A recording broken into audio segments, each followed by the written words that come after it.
No way that's gonna cook.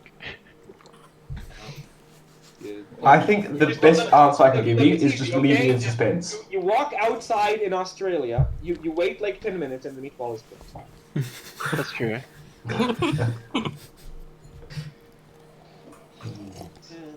Also, it's like summer there now, so the joke actually works in real life. Okay, so we won't be having the Discord in the video, right? Is that? Yeah, no, we are. We are Just, people answering questions, just read out what you're responding to. It's try to consciously remember to do that. If not, then we will, like, detectives, we will have to try and piece back together what happened when we're launching. Wait, what was DoomConf number 1? This is number 2. No, this is 3. Yeah. Oh, right, no, because I missed the first one. Yeah. There we go. All right. Is everything sorted with recording? Should be. We are for me. Recording on my end, yeah. Yep. So now Okay. try showing my screen. Sounds like we should be able to get started then. Yeah. Excellent. So can you see my screen now? Yes. Yep. Cool. Yep. And it works when I switch windows also, right? Yeah. Recursion. So can I stop now? Yes, please go on. So I guess welcome to my DoomConf talk. It's called Simple Formally Verified Compiler in Lean, which is a whole lot of words, and we'll get back to what they mean precisely later. But first, we'll take a detour through Emacs. That's right, I have Emacs at least in my talk, so it's on topic. So Emacs has a calculator, which is pretty fancy. It uses a stack and is really a reverse Polish notation calculator. So you put a bunch of numbers on the stack, and then you do operations on mostly the top 2 elements. So if I press the plus sign, we should get a 9 on top of the stack right there, because 4 plus 5 is 9. You can do multiplication, multiplication, division, subtraction, etc. You can also delete stuff. So these were quite popular back in the day, I think, because mostly because they're quite resource not intensive. The other one, they're kind of efficient because they only need to store the stack. The operations happen immediately, so they don't have to be stored, and you don't have to really parse anything either. It's really easy to work with. So yeah, but I really kind of like this. It's nice for interactive calculations because, you can just do if I want to just sum a bunch of numbers, which I have to do kind of often, I just put them in and then hold in the plus sign. But it's kind of also annoying for formulas you already have on paper, because then you have to parse what your expression on paper and then put that into the right format in Emacs. So the sensible thing to do then would be to use the algebraic notation thing that you can see in the bottom here, where you can use normal infix notation like this. But we're not sensible people. We'll write a program that translates from normal algebraic notation to the calculator. So yeah, we'll have some assumptions for this to make it simpler. So we just use, we assume we already have a parser. So we have a data structure that represents the algebraic notation, and we only use addition because addition is simple and we can extend the calculator later quite easily. And we only use integers, no floating point stuff here. Yeah. So here we have some data types. The calculator, each instruction is either loading an integer onto the stack or adding the top 2 integers on the stack. And an algebraic expression is an inductive type, which is either a number or an addition of 2 expressions, arithmetic expressions. So as an example then, by the way, if anyone wants to talk, feel free to talk, because I can't see anything except my slides.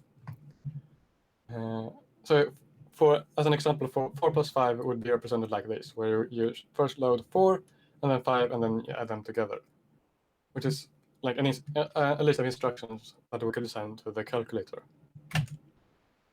Then we have a translate function here that takes an arithmetic expression. By the way, I used the correct way to denote types in Haskell because it will be easier later when we move to Lean.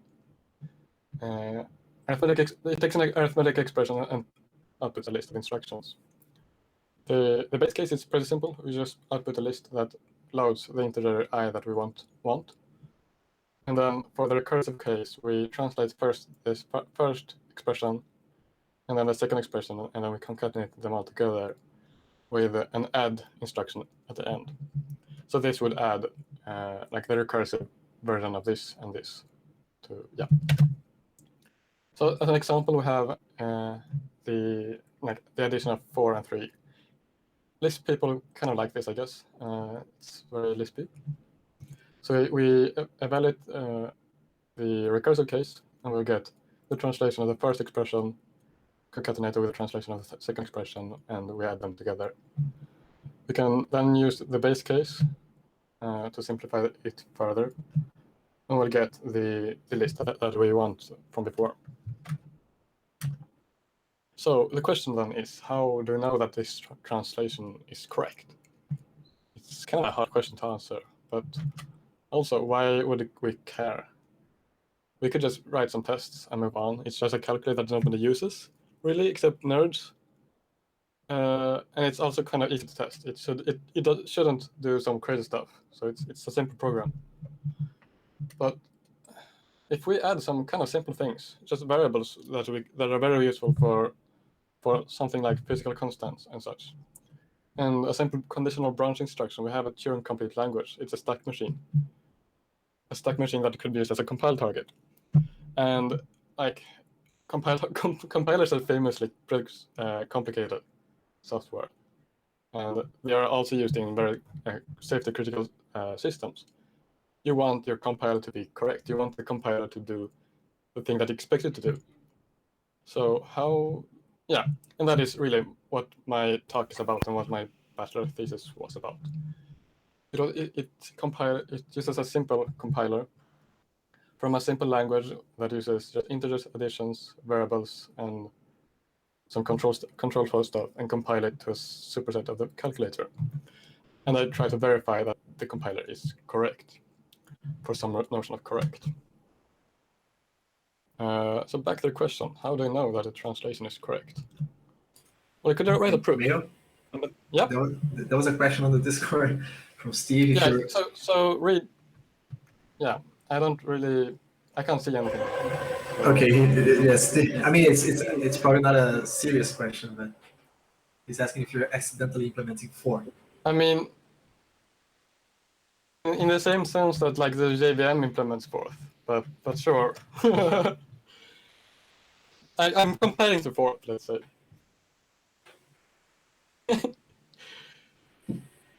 It's a pretty nice compile target because JVM is also stack based.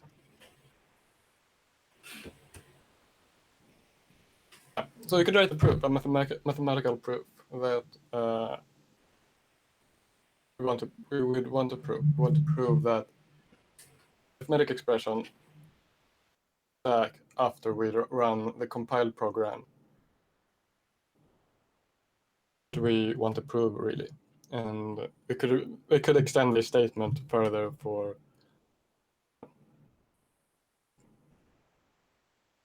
an example of the proof statement. It would be you just run this instructions. The first number on top of the stack, and then 3 on top of the stack, and then we would add them together. 4 plus 3, so it fulfills this proposition. The proof is a pretty simple proof by induction. The expression is just a normal natural number with a base case, which would be a list of I of n. It's a typo. I also had in my previous instance of the talk. That's kind of embarrassing. Just running that instruction would just put the number on top of the stack. So the base case is fulfilled. The recursive case would be the same. Then we would want that the result of A plus B should be put on top of the stack. because this is a recursive case, we have some induction hypotheses that on both the left and the right subtree, the same thing. If you run A on the calculator, you should put the correct statement on correct value on top of the stack. Symbolically execute this, so we'll get the recursive case, which is first element place another per second subtree. We'll Yeah, write them can I ask a question? together. Yeah. So just maybe I feel like I'm maybe we didn't get there yet, but I feel like I'm missing something with the idea of like proving the programs work, because like I don't understand how this is different from just reading the code and making sure that it does what it's supposed to do. I have a very good point about that. So Okay, cool. yes, it's really that is a good point, and I will get back to that later. You're thinking ahead there. Proof anyways, because it's useful for it's how we would do that in another setting as well. You can do induction proofs in Lean also, so that's yeah. So use the first induction hypothesis to. So by the first induction hypothesis, the running this part, the result of evaluating A, or the arithmetic value of A on top of the stack. Argument that of the program result yield on top of the stack. Again, and we can just by running the last instruction, result of adding B and A on top of the stack. Correct. Yeah, as whoever talked said, this is kind of it's detached from the program. So how do we know that? Maybe we don't know what it. Maybe what we think the program does is not the same as it actually does. So the proof could be on our just program. So how can we be even more sure? So let's take a step back then. What two techniques do we know that for proving things are rigorous, and proof techniques do we know? So, you guys, but in my own. Sorry? No, sorry. I thought that was like a question we expected audience participation. My bad. It was a rhetorical question, but if you want to, yeah, we can make this more interactive. So sure. No, but my answer also wasn't good. I said modus ponens, so never mind. I mean that is sort of part of natural deduction. That this talk is kind of assuming that you know that, because at the university I did this talk at. I'll have taken a logic course. Deduction is basically a simple syntactical system. So you have those poems and conjunctions. Like if you know A and B, you can derive that you know. Or if you know, and you can prove B, you know that it implies B. Formal systems that are very easy to check by computers. But just using natural deduction isn't enough, because we still haven't got a way to talk about the program in a good way. It's just the program is still like an abstract thing that we aren't talking about. Sort of like my face, it's blurry and we don't know really how it looks like. So now we will enter sort of the interesting stuff. Propositions as types, or the Curry-Howard-Lambic correspondence, I think. I'm not sure how much I want to talk about this, but like the basic idea is that propositions and types are basically the same thing. So propositions are logical statements like A and B, or A implies C, are basically the same things as types in programming languages. And the same thing is for proofs. proofs and programs are basically the same things. So as an example here, this Haskell code could be interpreted as a normal function that takes two functions here and then an either value, and outputs a value of type C of an arbitrary type C.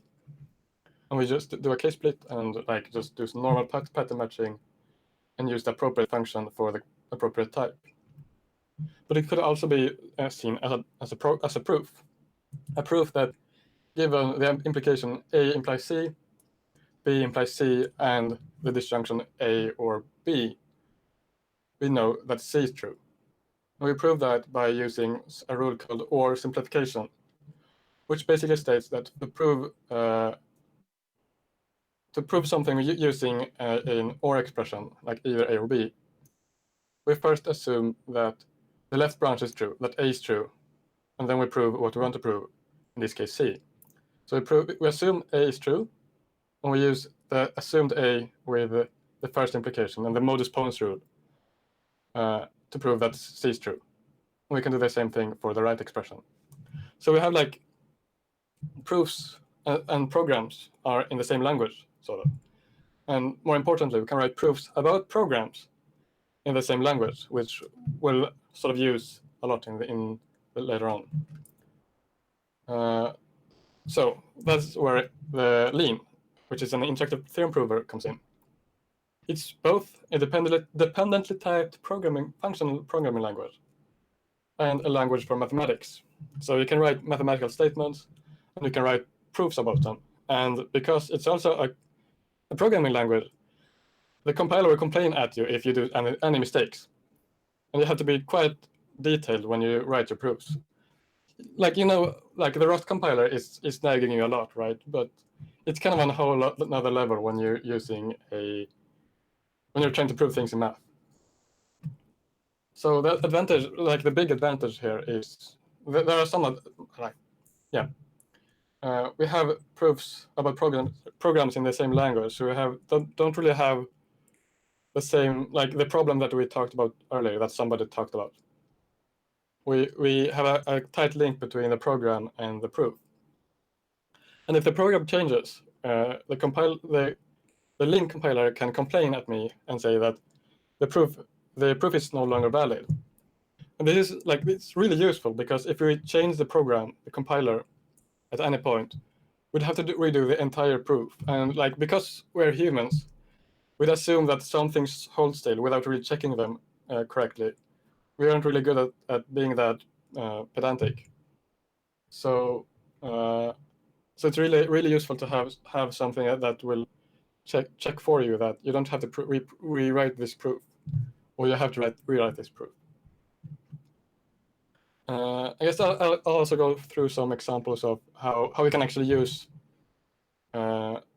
dependent types for building some mathematics. It's a really simple example, and I guess Hugo might be going into this in more in depth. I don't know. So, like as an simple example here, we have natural numbers. We can build them quite easily with just an inductive data type. So a natural number is either 0 or the successor of another natural number. And so the successor of 0 we typically call 1. And the successor of 1 is 2, and etc., etc. So I've like built up all the natural numbers from 0 to infinity. And we can, for the programmers out there, it's sort of like a linked list, but instead of, we don't really use the data cells really. So we just have a linked list without any values. It is very, very useful. And then we can define some operations on that. Like the simplest one is addition. Addition is a recursive function where the base case is that if you add any number A to 0, we get A back. And if we want to add other numbers, we just put the success, which necessarily has to be, the other one has to be a successor of a number B. And to do that, we just move the successor from the right argument to the left argument and recurse, which is basically a fancy way of putting a lot of boxes from the right column to the left column, and then you count all the ones in the left column. And then you can, like, we don't really have any theorems about this. So we could, for example, prove associativity, that addition is associative from this, or commutative, or like everything else, basically. We'd have to prove manually for ourselves. I don't want to do that, but it's a thing. We can also define semantics for programming languages.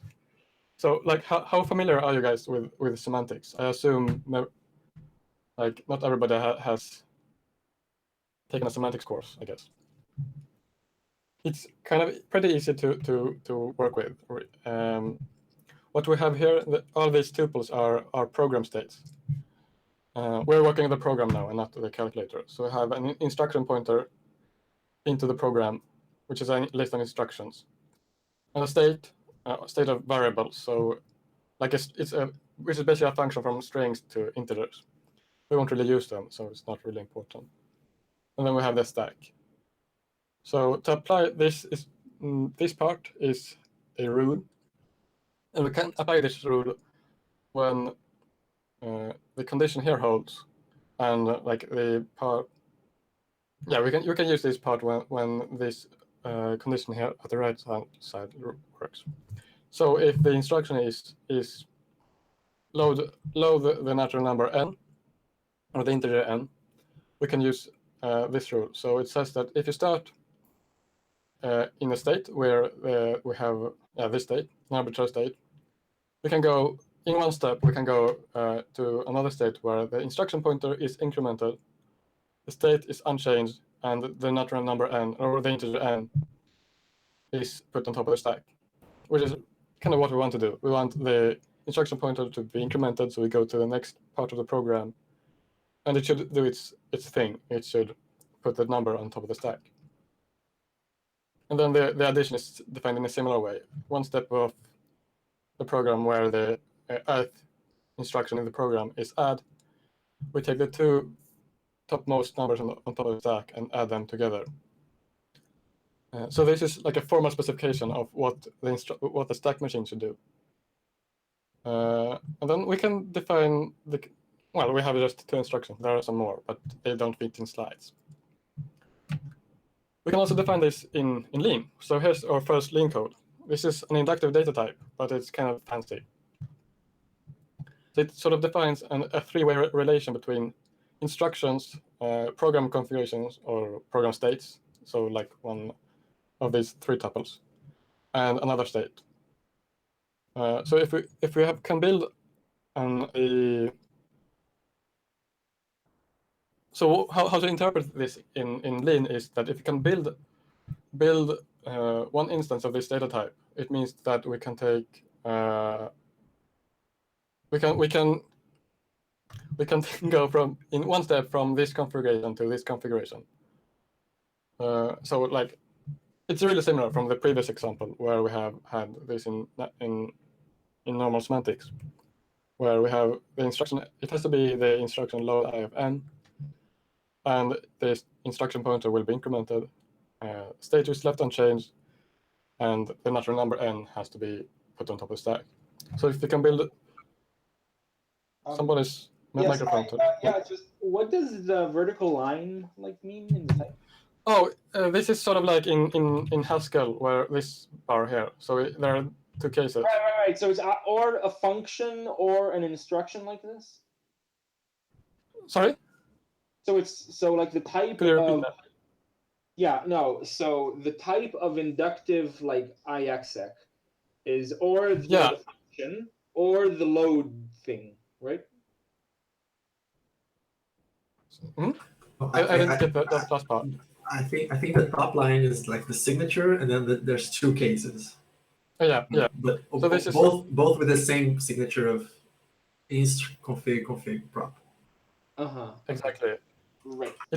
It's kind of it's kind of hard to think about as a data type. It's kind of like a function from types to types, but it's also like the result is a proposition. So it's kind of like a function on types, and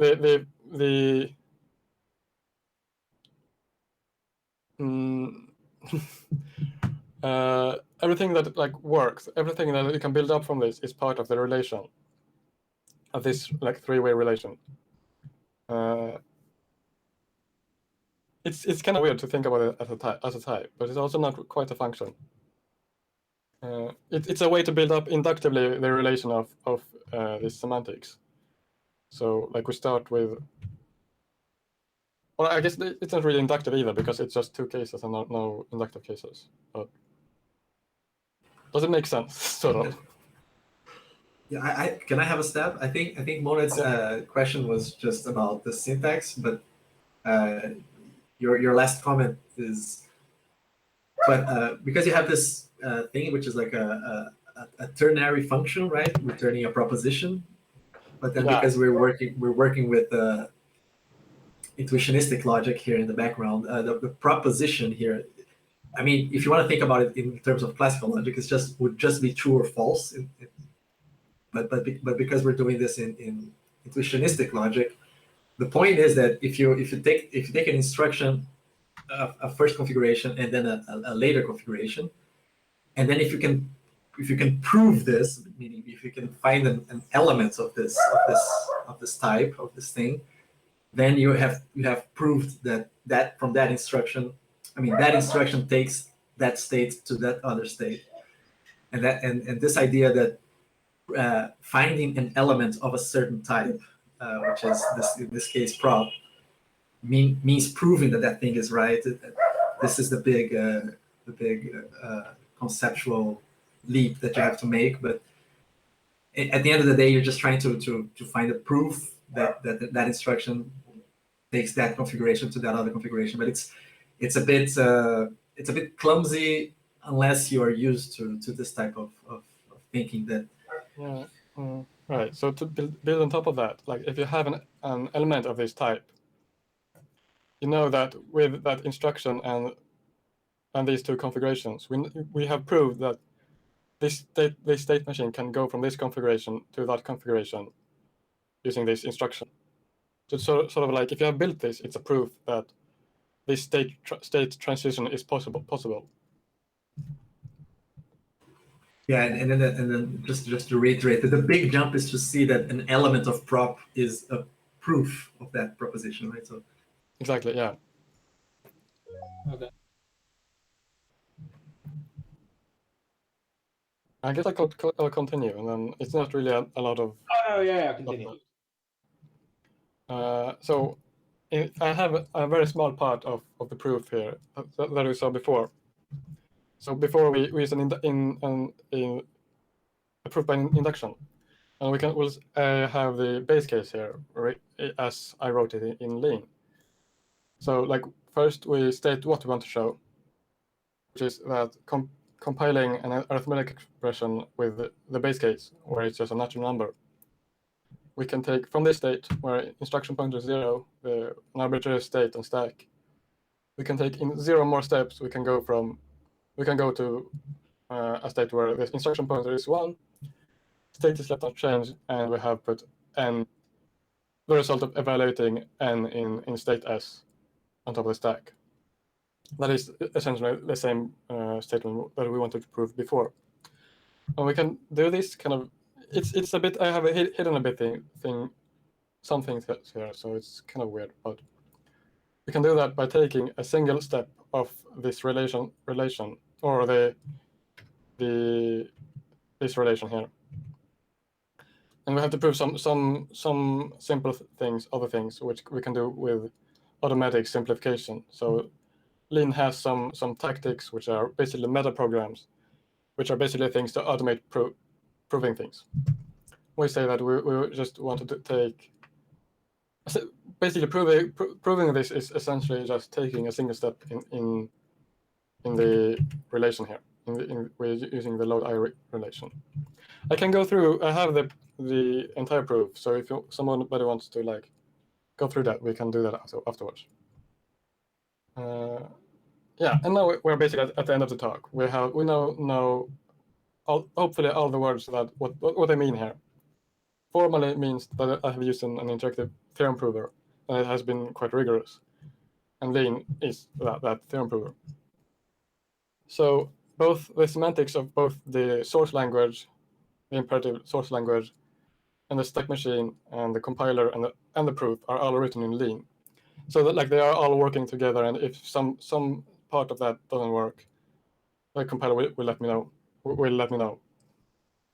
And the proof of correctness here it's really a partial correctness proof. So if somehow the source program wouldn't terminate, I have no idea. As far as my proof is concerned, I have no idea what happens at the stack machine.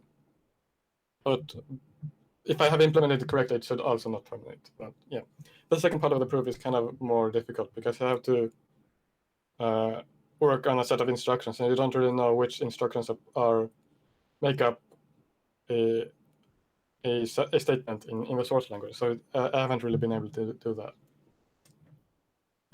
The end, yes. So I have some resources here if somebody wants to look into this further. Particularly, this paper here is pretty good for getting into like the Howard correspondence. And CompSart is like it's a multi-year project with many researchers that has done basically what I have done, but much more rigorously, or like it's a full C compiler that is optimizing and fast, and it's fully verified with another theorem prover, which is kind of cool. More questions, or like does anybody want to? Yeah, I had a couple of questions.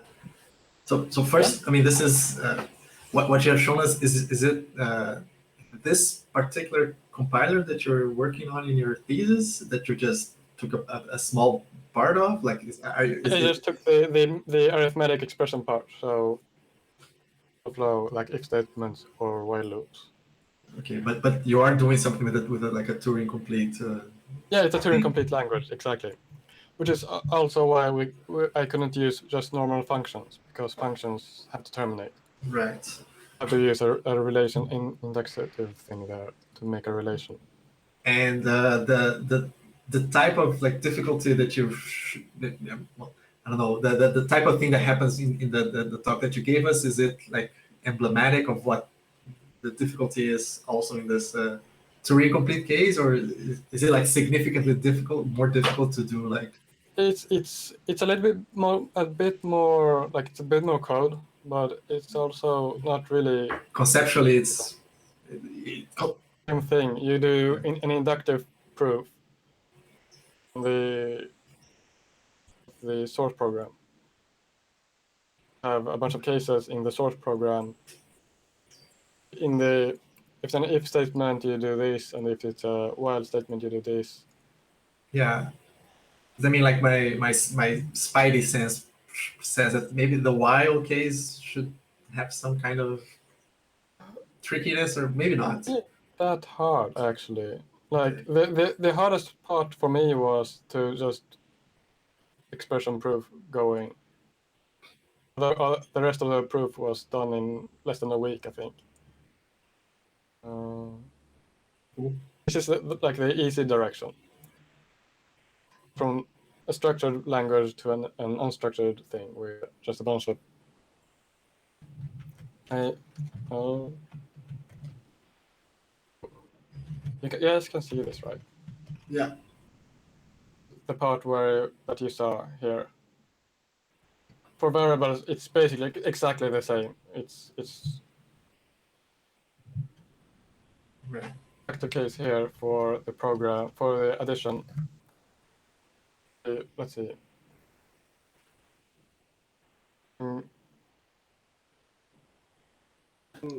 Runs from one state to another.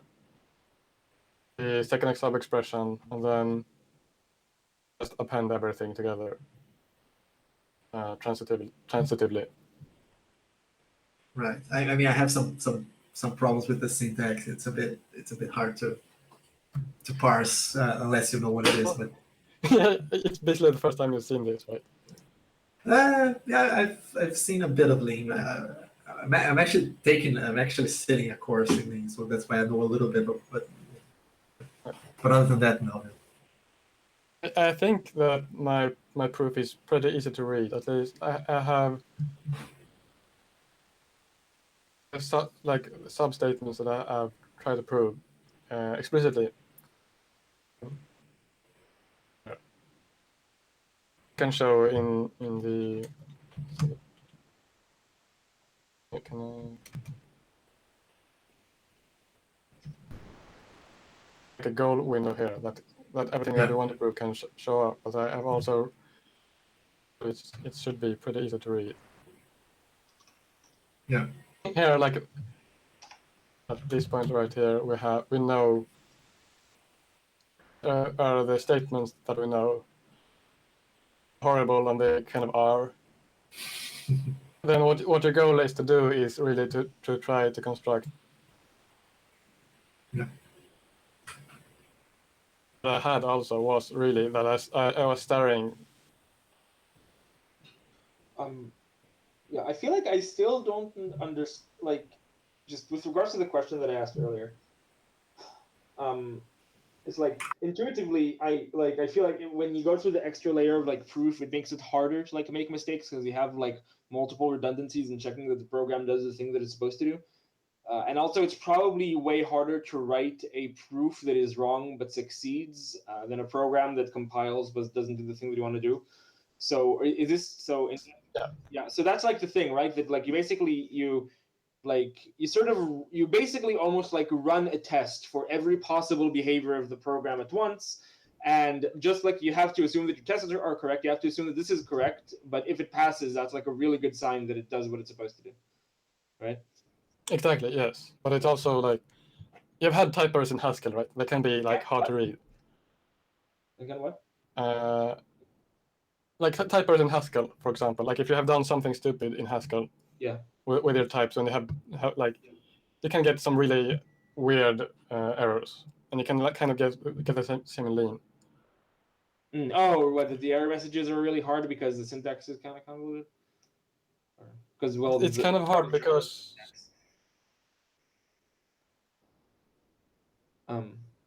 What? I feel like you're cutting in and out a bit. I'm having a bit of a hard time parsing together sentences. Is my audio cutting out? A bit for me. Can you say what? Can you say your previous sentence again? Like it wasn't during the lecture. If I can.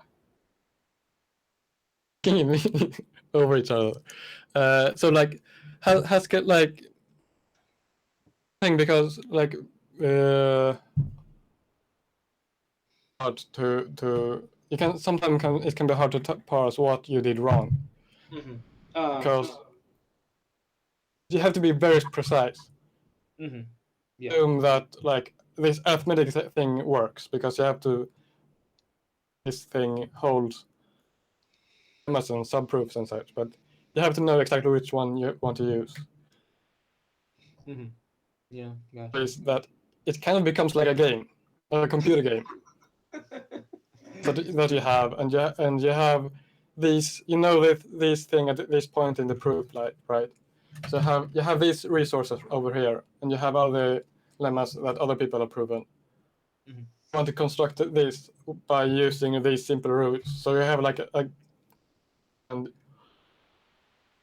at least I think many get stuck in this game sense. So complete game and without really trying to prove in pen and paper what is it actually that you want to prove.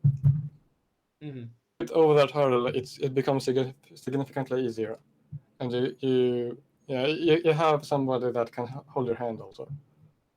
Prove at this moment and what you have proven. But now I didn't get if you think that viewing it as a game is good or not.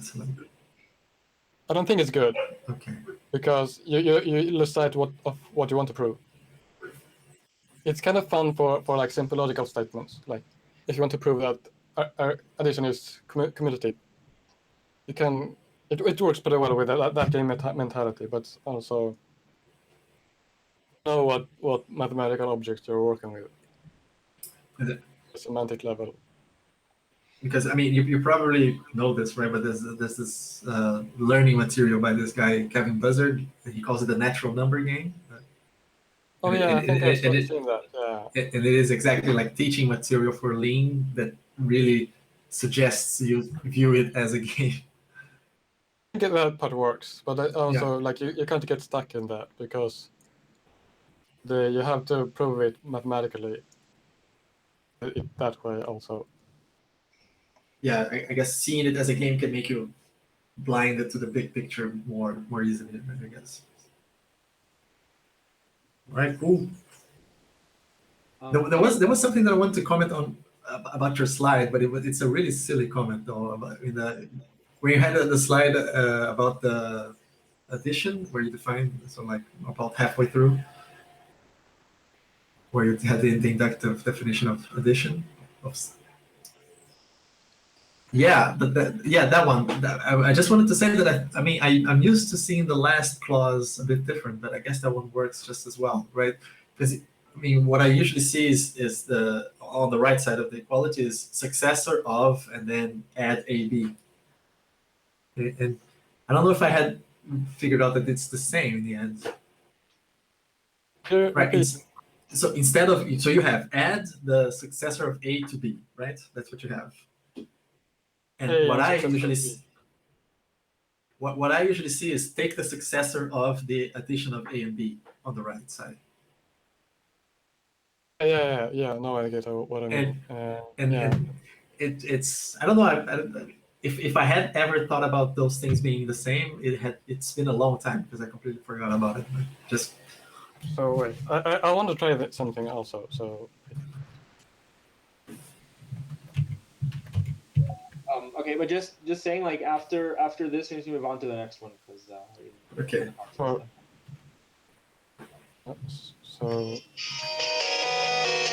Hello. So if I write something here on the side of the pen, yeah. what you're used to seeing is.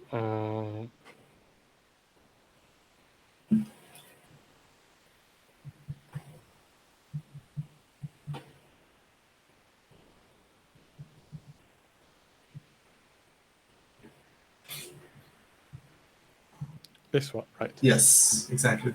Okay.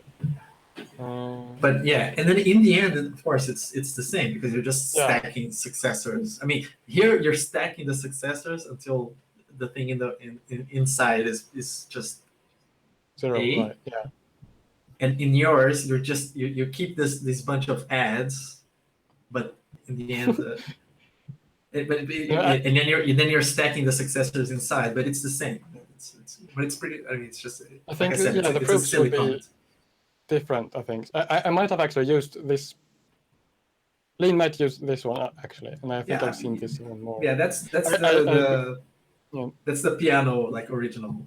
But, yeah, exactly. Yeah. Right. Cool. I know we're supposed to be on, but I have a real quick question. Real quick question. Is the conditional branching the ifs requirement for it to be true and complete? Oh, I don't know, but I think like oh.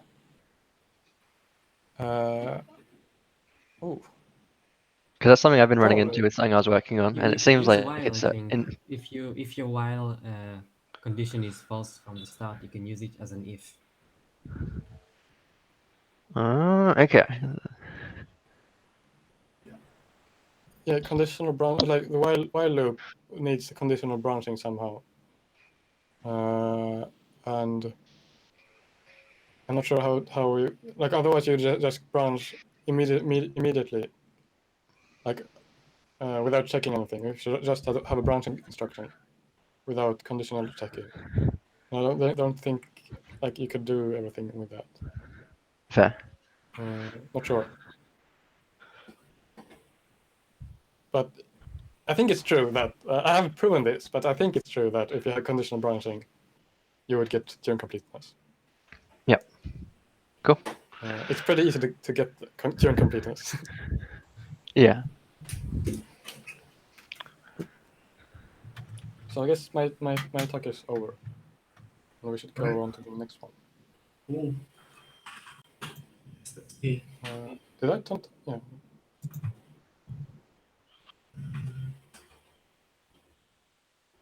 So let me figure it out.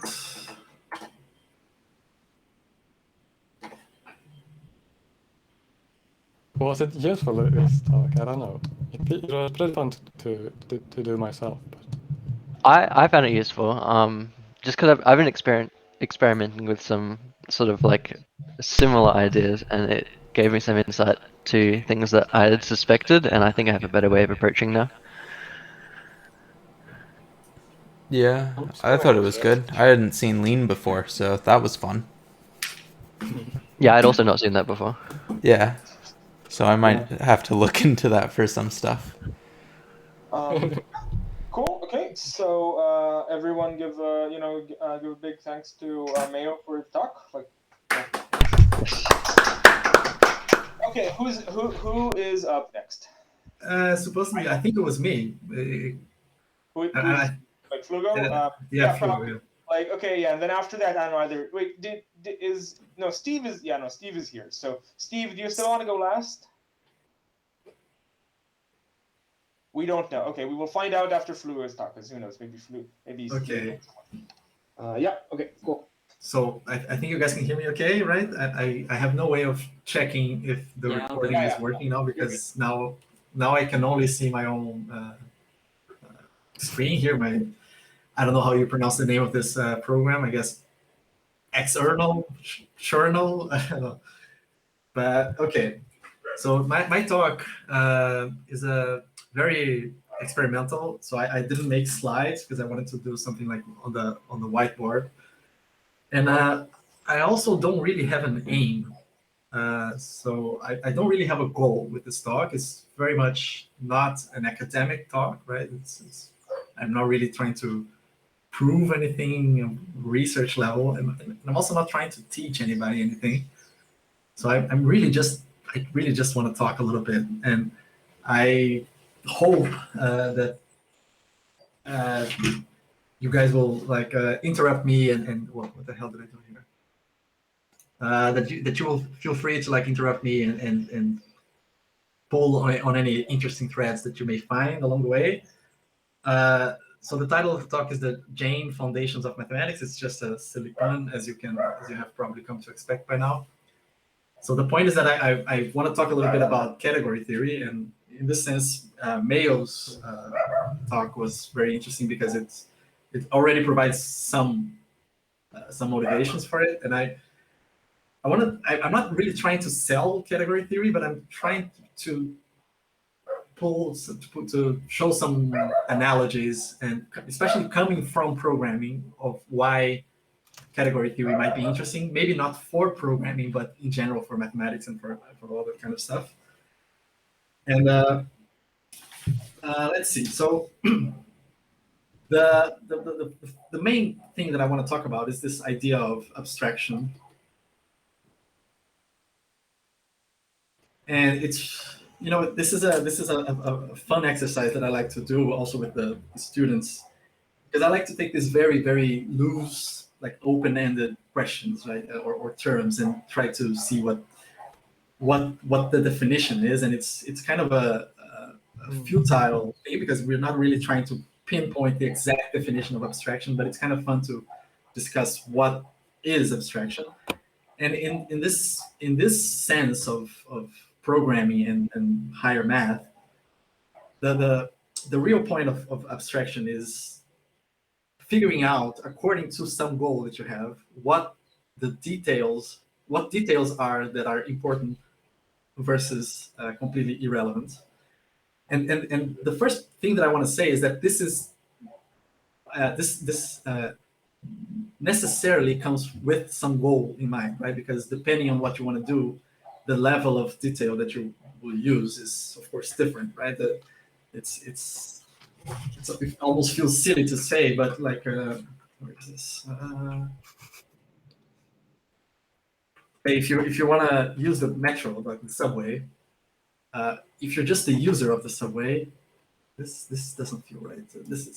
So this is the lovely, very complete Rio subway map. We have 2 lines, and obviously this is nowhere near the actual geographical location of these stations, right? Because as the user of the metro, you don't care whether between I don't know, Triagem and Maria da Graça you take 2 minutes, whereas between Triagem and Maracanã it's 30 seconds. It doesn't really matter. I mean, it matters maybe a little bit, but all that matters is the relative positions of the stations. right? They must keep the same order, otherwise it would be really cruel. And where you can transfer, right? And nothing else matters if you're just the user of the metro.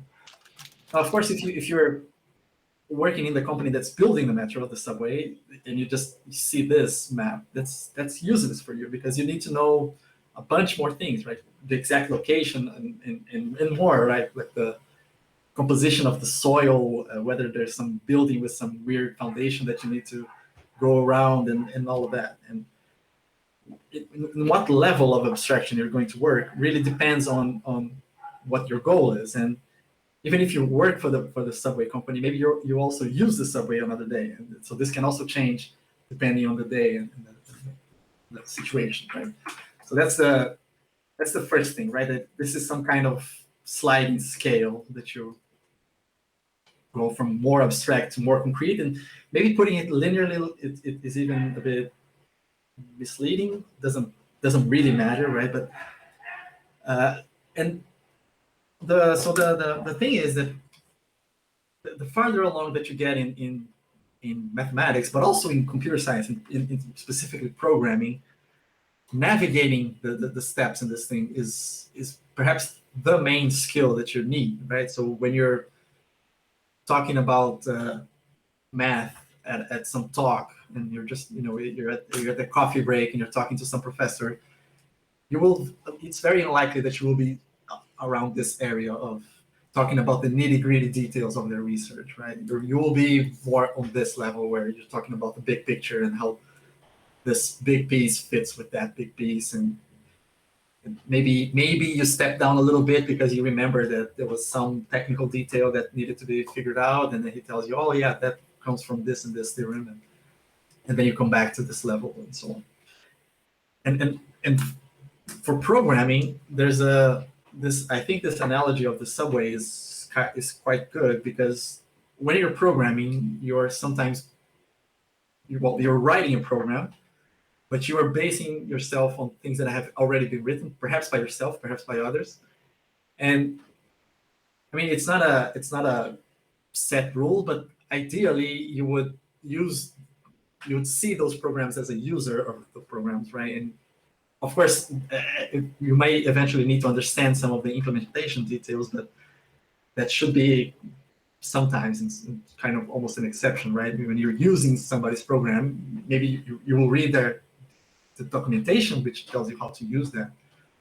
But if you're required to go to the nitty-gritty bits and details of how the code was written, that's probably not a very good sign of how that program was written, right? So working on the correct level of abstraction is a good skill. I think somebody was saying something. Yeah, I just want uses, right? Yeah. We're kind of breaking that abstraction layers. Well, yes and no, right? I mean, yes and no, because the abstraction is kind of fractal, right? So what counts as being a user versus a writer is itself a sliding scale, right? But ideally, you don't really want to have to know how the do loop works in order to use the do loop, right? Or something like that.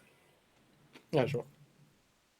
That's big. I mean, obviously, where exactly you put yourself on the scale is depends on the situation. But the idea that there's an abstraction wall somewhere that you stay on one side and what's on the other side doesn't matter, even if the wall slides. I think that's a useful idea. And there's of course several reasons for this, right? One is, I guess, clarity, right? So you want to be able to treat some things as black boxes that you don't care how they are built inside. You just care how they're supposed to be used, right? Where you feed the coin and where you turn the crank and then what it does, and you don't really care what's happening inside. This idea of encapsulating things in certain boxes and then just using the boxes, this helps you clarify the overall structure of things, right? So it's this old cliche of seeing the forest. So sometimes you don't see the forest for the trees, right? You're staring at the small details of things, and then you don't see the big picture. And in a way, this is coming back to the point of Mayo's talk a little bit, right? If you're just caring about the immediate surroundings of what you're doing, you won't be able to see the overall structure, and seeing the overall structure is, I guess, obviously useful.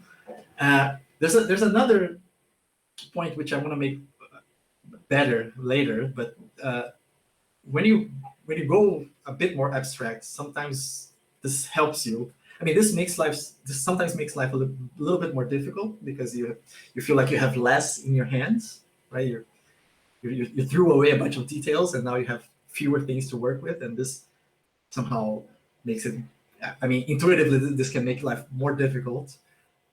But paradoxically, it can make life easier too, because if you have to prove something, and you only have a certain set of tools in hand, then you have less exploration to do somehow, right? So if you're playing some game in your very early on, and you're facing some obstacle, and in your inventory you only have like, I don't know, a hammer and a chisel, then okay, you know you're gonna have to use the hammer and chisel somewhere somehow. Whereas if you had an entire, I don't know, tool set to work with, then maybe it would take you a very long time to figure out that you needed to use the hammer and chisel. So putting these sort of limitations on what you can do can also help you reason about things. Of course, there's a bigger overarching thing in programming, and I'm not very qualified to make this point, so bear with me here. But I'm not a programmer. But there's this idea that you can write code that's very coupled, right? There's very closely, tightly coupled, right? So when one component of your program, and I'm going to offend everybody with my drawings here. If this component is really making intrinsic or very essential use of how this machine, this other component is inside, then that's, I mean, maybe that'll work, and maybe you're using that to some really good objective, like maybe you're getting better performance out of it or something. But on the other hand, you're really marrying yourself to the fact that this thing is going to stay like this. So this creates a maintainability problem, right? You're really creating a problem for future you. When if you have to change something about this, then you have a lot of things to worry about breaking changes downstream. And this, so like I said, this it's not a golden rule, right? It's not a set thing, but if you can avoid this, then it's probably a good thing that you do, because then you can change this component for something else, or something that somebody else wrote that has some other desired properties, and so on and so forth, right? I mean, we're Doom Emacs users, right? We've recently experienced this with the vertical module, in a way, right? So it uses the native Emacs API a bit more healthily, let's say, and it's a lot more modular in that sense. And there's the old ship of Theseus name thing that, you know, you have a bunch of pluggable components, and that's a lot healthier, easier to work with, easier to maintain, easier to reason about, etc. One aspect of this that doesn't really show up in programming, but that shows up a lot in math, is when you're working at a higher level of abstraction, and it's also related to the clarity thing. You make the task of generalizing what you're doing a lot easier.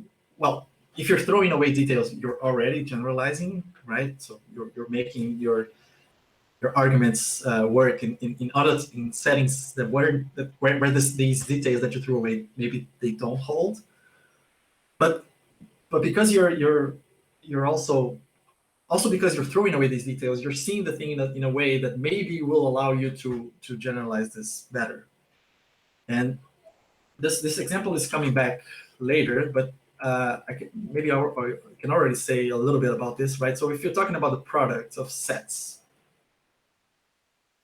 in a regular set theory course, you would usually do something like, so I don't know, X Cartesian product, or x times y, is, let's say, the set of all pairs where x is in x and y is in y. And you already have, of course, at this point you must already have some idea of pairs, and depending on how you're doing, if you're doing foundational work, this must come first. But otherwise, if you're just talking mathematically about this, then you take for granted that this idea that you can form pairs of things, and then you take the set of all pairs where the first component is in x and the second is in y, and this works fine. And I'm not shitting on this in any way. But the point is that this gives you very little indication of what a product of other things might be. Like what might be the product of two graphs, or what would be the product of, I don't know, two types, in a programming language. Because in a way, you're really marrying yourself to this implementation detail that the product of these two sets is this particular set, right? You're talking about the essence somehow, right? The identity of this thing.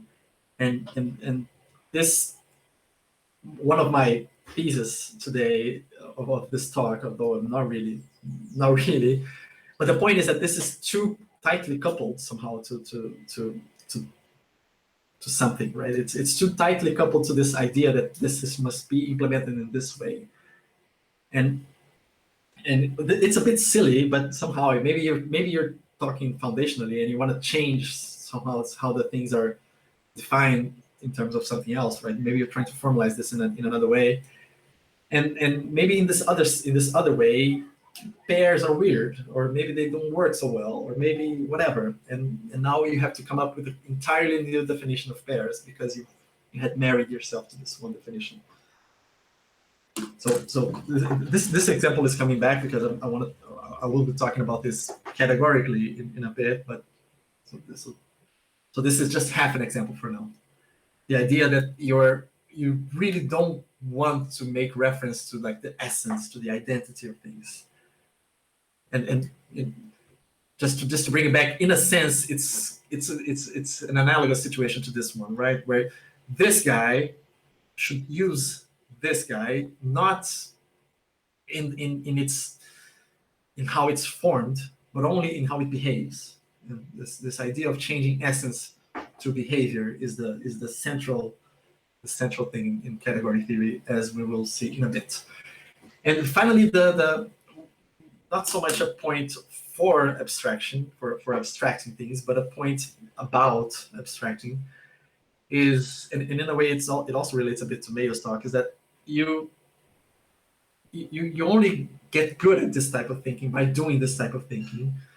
So in a way, I mean, we're mostly, I guess all of us are functional programming users, at least in Emacs when we were writing our configurations and stuff. And I think probably most of us didn't start programming using functional programming languages, I guess. And I think we all agree that there's a certain click that has to happen. Right? You need to live in this headspace a little bit before you're able to kind of really navigate. And the same kind of thing happens here, right? This conceptual click of the switch between using things for their essence versus using things for their behavior. This is a I don't know if it's natural or not, but it's not usual, at least in math and in programming languages, in my opinion. It's not usual to think like this from the start. So it takes some getting used to. So in a way, talking about category theory is good brain weight training, I guess, for this kind of thing. Because category theory is, in a sense, let me write some effect sentences here. So category theory, in a sense, is refactoring for math, in a way.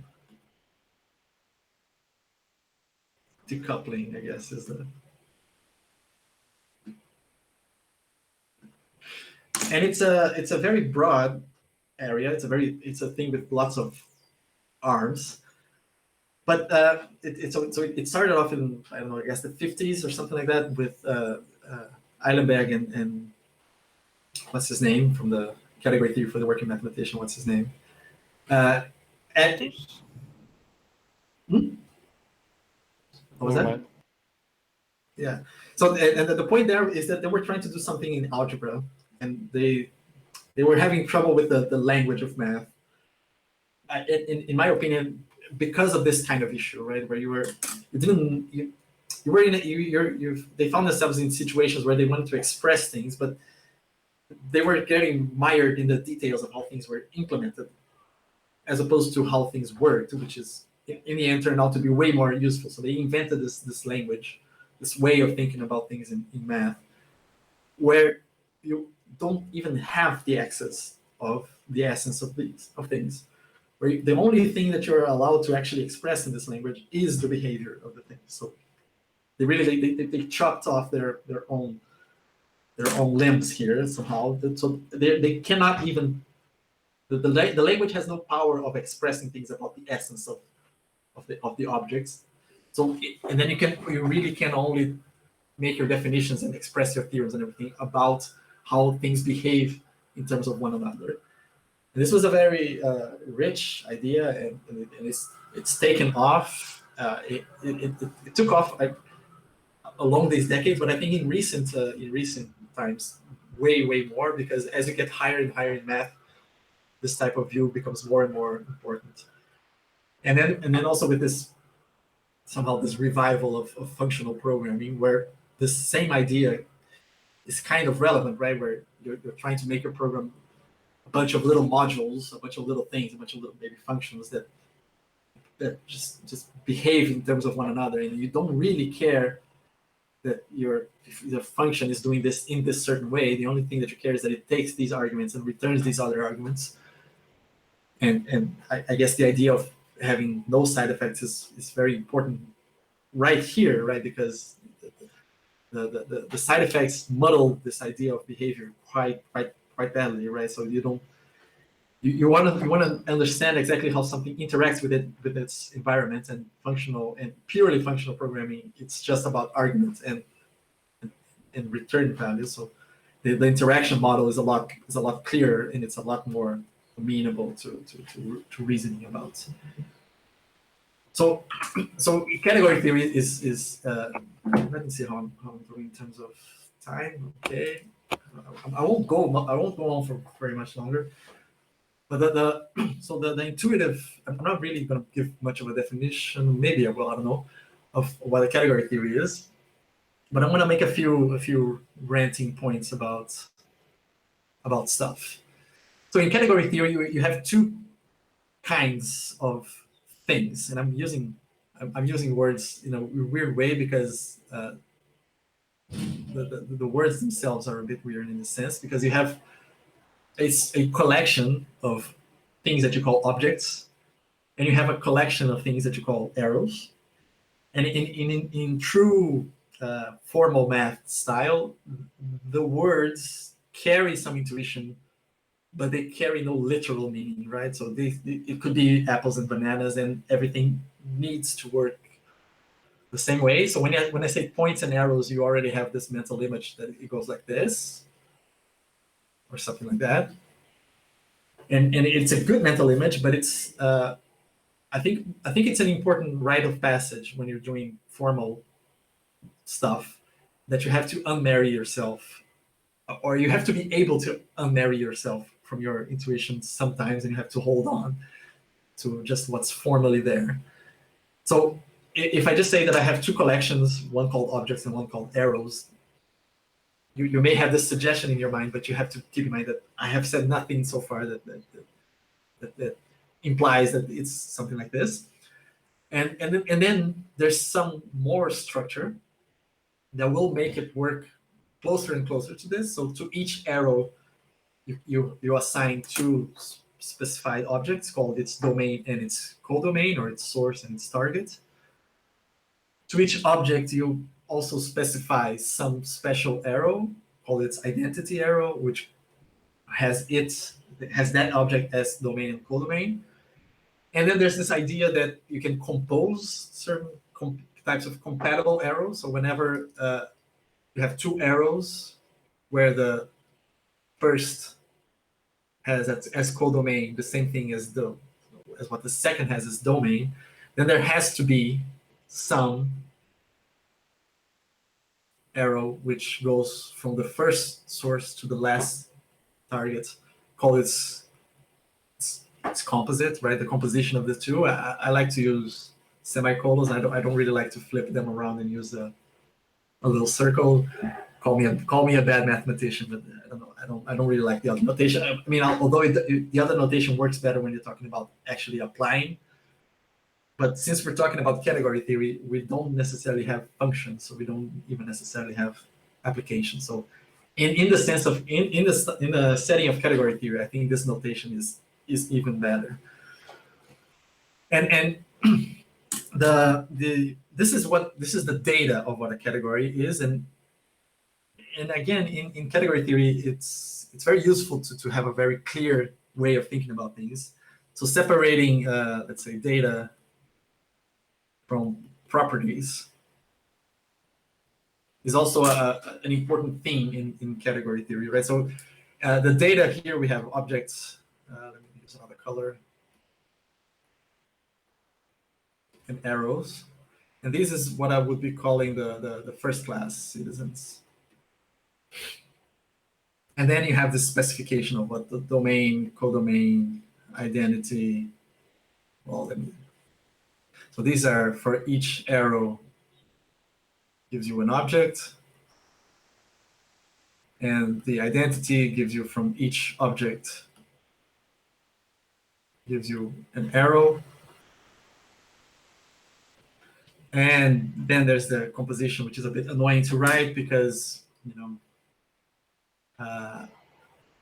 it's from the set of pairs of arrows, right? And then you're in the you're in the weeds a little bit, whatever, right? So then, I don't know. I like to write it like this, right? So F can go into G, right? The codomain of F is the same as the domain of G, and from this it must give you, for each such pair, it must give you one arrow, and what I'm calling this data, and it's not a very big point, but the point is that anything that you change here, if you're still satisfying the laws that I haven't said, you're changing the category, and it's a I think it's a good idea to separate what you can do from what you cannot do. So the properties are a bunch of laws that say, for example, that the identity has as domain and codomain the object that it's referring to, etc., etc. It's not really interesting. Like composition must be associative, and there's a bunch of things. They don't really matter, but they're fixed, right? You have no control over them. When you're defining a category, you have to prove that those properties hold, but that's an onus on you. Whereas the data, if you're defining a category, you are free to choose, and changing any of these things will give you a different category, maybe a related category, but it's a different category. So this is where you compare things for quality, for example, right? So if two categories have the same data, then in order to check that they're equal, well, if you have two categories, in order to check if they're equal, you just look at the data, right? The properties don't matter in this, and it's not a very big point, but it's something that I see people stumbling over quite often, and I think this is a useful definition, useful separation, and it's kind of cool if you do some category theory, right? That some of the constructions that are important, especially for programming, like the Kleisler category, what you change is not the objects and not the arrows, right? You have the same objects and arrows. You don't even change the domain, but you change what the codomain of an arrow is, and then you change the identity arrows, and then you change the composition, and then you get a different category that has a bunch of uses, right? It's related to monads, so I think I had to mention this.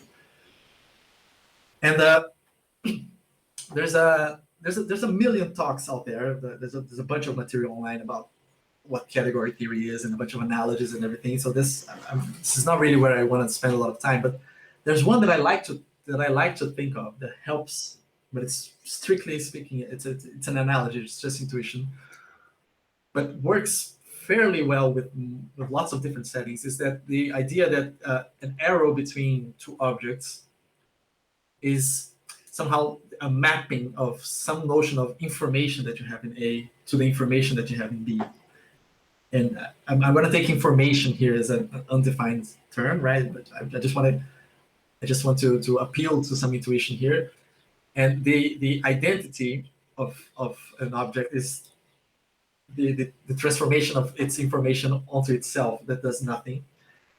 And this works pretty well for something that we're going to be doing in just a little bit. This helps.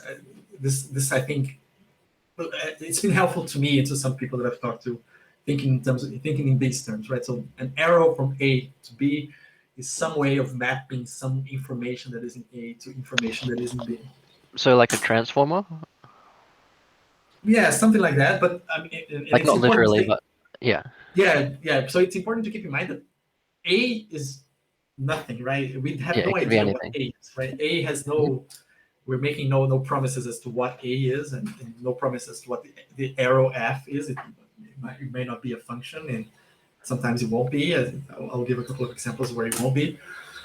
But I don't really know why, but I have found this example of thinking of an arrow as transforming some abstract notion of information that lives in A onto the information into the information that is in B, or to the information that is in B.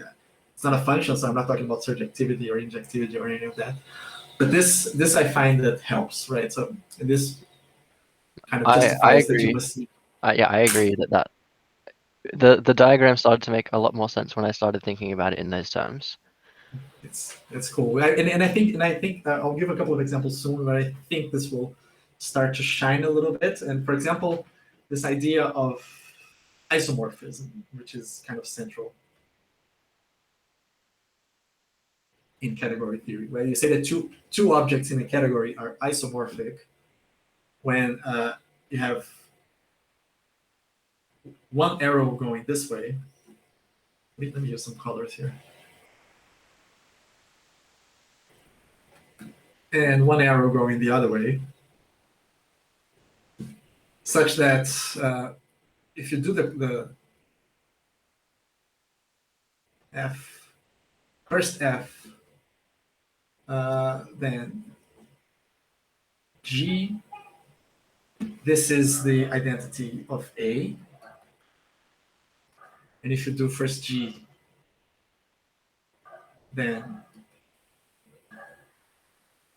first G, then F, then you get the identity in B. And isomorphism is this central mathematical notion of the same except for details, right? Except for implementation details somehow.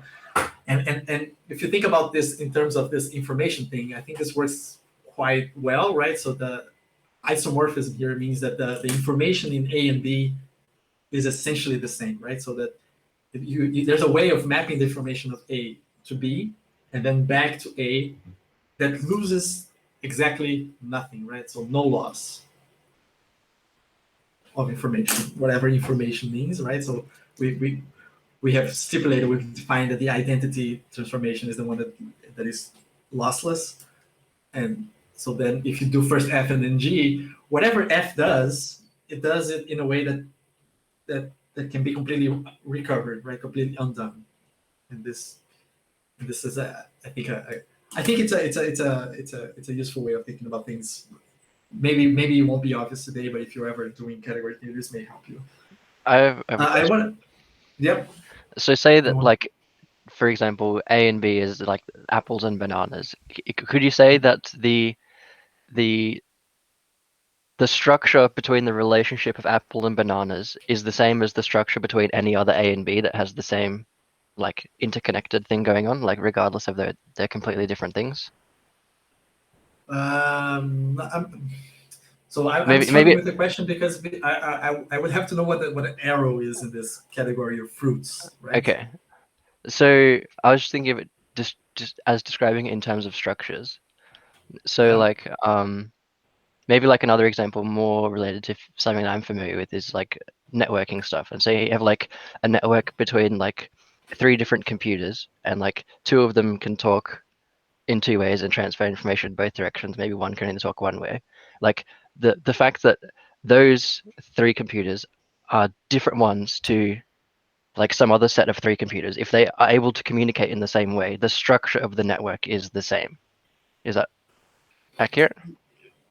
Well, yeah, The underlying structure, even if yeah, the specifics are different. I mean, I think yes and no. I think it depends a bit on what you want to do with these little clusters of computers. So because maybe, I mean, and I think it depends on the goal again, because maybe because the category just sees objects and arrows, right? It doesn't see the big picture, right? So it's even hard to express this idea that this block of three computers that communicate in a certain way and this other that communicates in the same way. This sentence that I just said is not even the sentence that the category can express. Okay. So it's it So could maybe be, maybe yeah, I'm maybe you touching can the move to, analogy a little bit too heavily, where I'm seeing it as a like almost a diagram of the flow of information through the whole I mean, thing. I think it still can be a useful thing that you have in mind, but it's just a bit questionable when we start to make this more structured examples now. Okay. I think, but maybe we can come back to this in a bit. Mhm. I wanted to say to just give just a couple of examples, and then I want to finish with something else. Just to hammer the point home that we're not necessarily talking about what we started talking about. So so the chief, the head example is where the objects are this all sets, and the arrows are all functions between sets. This, I mean, we're even using words like composition that come from actual functions, and identity function and so on, domain of a function and codomain of a function. So this is the example where things come from, and this is fine. The one example that's fairly good for programmers is like types in a programming language, in some suitable statically strongly typed programming language, whatever.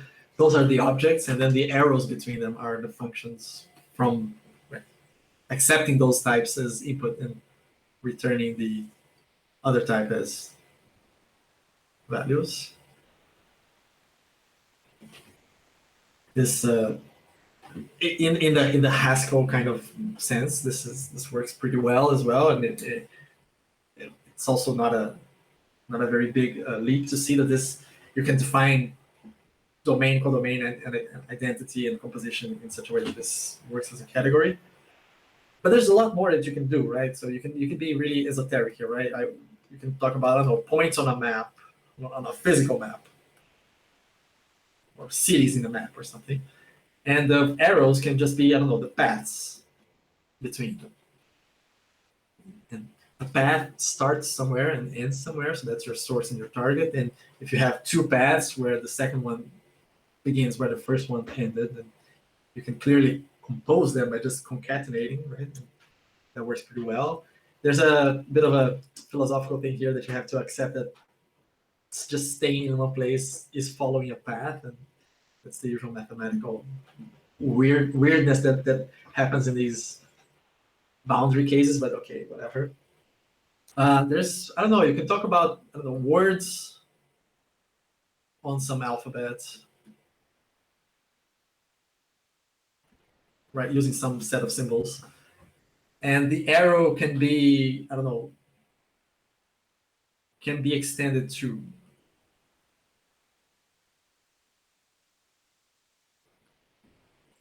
right? So I don't know, the word flu points to the word flugo, but also points to the word fluke, and so on. This works pretty well.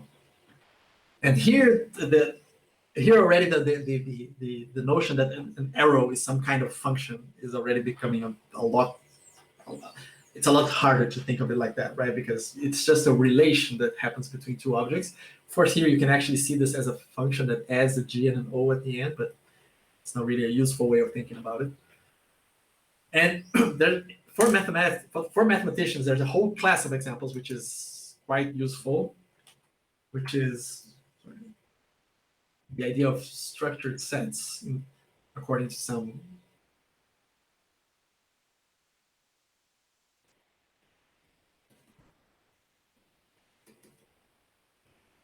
using some signature. Sorry for the jargon here. I'll explain myself in a bit. Right. So the idea of anything that you define in terms of data and properties like this, where you specify some collections of first class things, and then some collection of related things, right? So functions between the classes or whatever, higher order things in a way, satisfying some properties. You can take these as the objects in your category, and then as the arrows, then this will always work. And this is one of the cool things about category theory. You take the structure. Sorry, I'm writing pretty bad here because I changed my. Okay. Structure preserving functions, which is a very, I don't know, jargon-filled way of talking about something that's not super sophisticated, which is you just map the first-class citizens to the first-class citizens, respecting the castes, right? So you map the objects. If you're talking about this kind of structured set, you map the objects of one to the objects of the other, and the arrows of one to the arrows of the other. And if you had another caste, you would map citizens of that caste to the citizens of the other caste. I guess caste is a bad word because it already implies some kind of hierarchy, right? Whereas we really don't have any hierarchy in this, right? It's just a bunch of things that are separated into separate things. And the structure preservation is about this part, about the non-first class citizens. Oops, sorry. This is the structure bit. This is the thing that relates the things that you had as first-class citizens. And the point of structure preservation is just that you have a map going from one side to the other. And if you take a structure, if you do something with the structure before following the map, it must be the same result as first taking the map and then doing the corresponding structure on the other side. Right, so the two things on both sides have the same signature, right? They have the same kinds of things, right? So both have the same specification, let's call it like that. Preservation is just a map between the first-class citizens, which respects everything else in the sense that if you do something on the before side, and there's some structure like this arrow has this domain. And then if you first do the structure and then you follow the map, this must be the same as first following the map and then doing the structure on the other side. And this works for all kinds of structured sets like graphs and groups and things. And kind of what's one thing that's really cool about category theory is that categories are structured sets. So you have the category where all the objects are the categories. This for foundational goals is a bit of a nightmare, a bit of a mess, but you don't have to care about that, right? Usually when you're doing mathematics, you don't really care about the foundational aspects of things. So I find it a bit weird that people get hung up on this in category theory specifically, where they don't really get hung up on this in other areas. So you really don't have to care about this, in my opinion. And it's really cool that you have a category.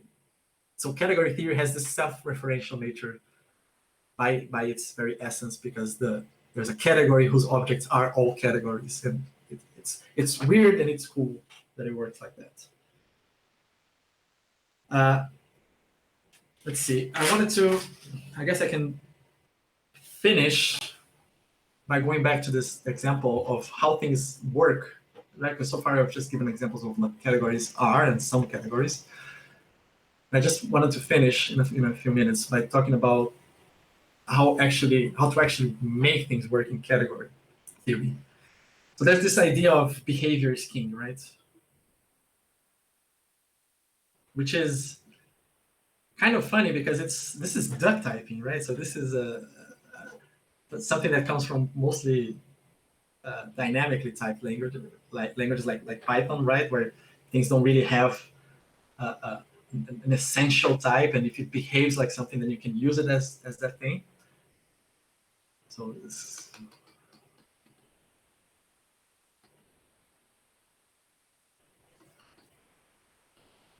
I was going to follow the chat to see if there was anything happening. No, okay, I guess not. And so the idea, like I said, is that because in your the things that you can talk about are just objects and arrows, and you don't have and you don't have linguistic access to what the objects really are in some way, or what the arrows really are in some way. If you make a definition in terms of category theory, you can only talk about how certain objects behave regarding certain arrows. And I don't know, I find this kind of magical that Eilenberg and MacLean and Eilenberg were able to isolate this thing. I don't know how they came about this, because it's a really smart thing, and it kind of feels like black magic when it really works. So for example,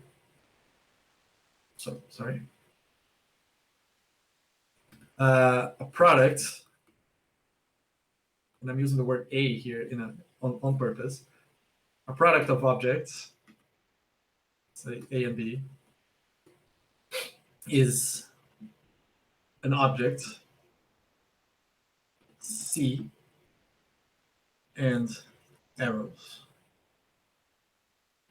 F, let's call it pi, A going from C to A, and pi B going from C to B. So far, in terms of information, the only thing that we know is that whatever C has as information can be mapped to A and can be mapped to B. So maybe there's some relation between what's the information that's in C and the information that's in A and B, but this so far is saying nothing. Such that, and this is the important bit, for any object D, and for any arrows, let's call them sigma A from D to A, and sigma B from D to B. So any other object which has information that is somehow related to A and B, because it can be mapped to A and mapped to B, there is a way, and in fact there is only one way of mapping that information from D to C, such that this mapping, oh, sorry, I needed a name, right? I'll call it U for unique, such that this way of mapping the information of D from D to A can actually be obtained from first mapping from D to C, and then following that fixed way of going from C to A. And likewise for B. Right, so in terms of the diagram that people like so much, which I'm not super big fan of, and I'll say why in a minute.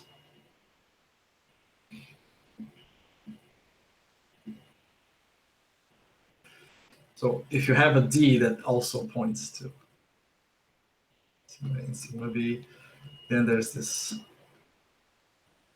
unique U here that makes this guy commute and this guy commute, right? Commuting means that following this path, this red path, is the same as following green and then blue.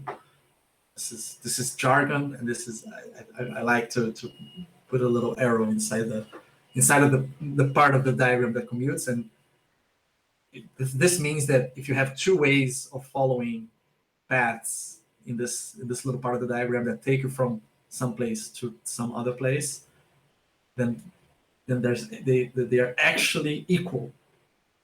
And this is one of the things that I don't really like about diagrams, right? Because when I draw this arrow, it is not the same as this arrow than this arrow, right? And equality is a strong thing, right? It's literally the same thing. Right? This arrow sigma a is literally the same thing as first u and then pi a. So this is the first thing that I don't really like about diagrams, is that because you have to draw things separately, and then you say that they're the same, it's a bit weird in my opinion. And second, there's a chronological order in which these things happen, right? So this arrow u only comes after the arrows sigma a and sigma b, and also pi a and pi b. So when you draw the diagram, as you're drawing it, you can do it in a good order, and then you can show the dramatic thing going. But after it's drawn, you don't really have a good way of expressing that this u depends on sigma a and pi a and so on. So diagrams are useful. We're very visual creatures, of course, but I find their use is a lot less than seems to be promised usually. There was someone opening the microphone. If anybody wants to say anything. Oh, sorry. Yeah. Go first. You go. So when you described that, the first thing that came to mind for me was like transition between different states of a Rubik's Cube using various algorithms. So like you can get from state A to state C in using one algorithm, or you could get to state A to state C by doing one algorithm to state B, and then a second algorithm from B to C, and doing it in one step versus in two steps. You still get from A to C in the same way. Yeah, that's definitely a category. But yeah, and then I screwed up. I wanted to add that example here, but I don't really have room. So right, so if you have as objects the states of the Rubik's Cube, and as arrows the algorithm that takes you from one state to the other, then maybe you this is also good because maybe you have more than one algorithm, right? That takes you from, right. So have it's interesting. So the arrow doesn't just say that you can get from state A to state B, but it's specifically in this way. So then you have multiple arrows between objects, and then there the composition is again concatenation somehow, right? So you just do one and then the other, and then you have this, and then you have actual equality, right? So and even just within the algorithms themselves, it's just a concatenation of single moves between like a series of states that get from one state to the other desired state. Yeah, and this idea that the arrows are structured in some way, this is, I mean, it's not really true, but in a way, this is going a bit beyond category theory, right? So this is going into areas called enriched category theory, where you don't want to talk about the arrows between objects as just things, but they themselves have some kind of structure between them. So this kind of example is already moving a bit towards this direction. Okay. And I think Mayo was saying something. Yeah, just like regarding the diagrams being like. Yeah. I think that I kind of, at least like when I started to post category theory was no one that go from to the same objects. They don't have to be the same, right? Yeah. It kind of feels like if you draw it like this, like from thing, they should be the same, but they aren't really, right? Yeah. And it also makes it confusing with composition also. Like there are categories with just one object and many arrows, right? And just one of them is arrow. Yeah, exactly. This is one of the big banana peels that you have to get over, I think, in the beginning, and exactly this, right? That what's the only things that are actually equal are the things that you can prove are equal, right? And if you just have two arrows between the same objects, there's nothing in principle that will give you that they're equal. And this is related to something that I'll be talking about in 1 minute, but this is an important point, right? So I'm not sure who was giving the example of Rubik's Cube. Maybe it was Nanoscholar, because I think he's a Rubik's Cuber. But Yes. yeah, so exactly this idea that you can have multiple parallel arrows and they're different, and this is a very useful thing. Although in some categories this doesn't. Sometimes you can only have one arrow, right? And from the examples that I drew here, this is the one, right? Because this arrow, you just put it there if some property holds, and then you either have the arrow or you don't have the arrow. And these categories are somewhat special. They're called, I guess, pre-order categories or thin categories. One of the problems that I have with category theory is that there's too much nomenclature, so I don't know. But in some categories, you have this property that between two objects, you can have either no arrows or exactly one arrow. And these categories have some special behavior. Anyway, just moving on, because I'm sure I've gone over time by a bunch. Yeah, you're like super over time. If you could just like do an ending statement or something, that's what people. Yeah, I'm sorry. But so the final point that I wanted to make is that because I didn't talk about what the axioms of a category are, but they are very light things, right? They don't really allow you to conclude a lot. They're just a bit of hygiene things, like, oh, if you have parentheses in compositions, you can move the parentheses around. That's associativity, and they tell you that the identity has a certain domain, a certain codomain, but they don't really allow you to conclude things. Especially, they don't allow you to. None of them have as output some kind of strong equality between things. So in later on, when you're trying to prove things, you often find yourself trying to prove that this thing is equal to that thing. And the axioms of category theory will very likely be kind of useless, hopeless in that sense. So for example, one thing, just as very quick thing, is, and I promise I won't spend a lot of time on this, that the product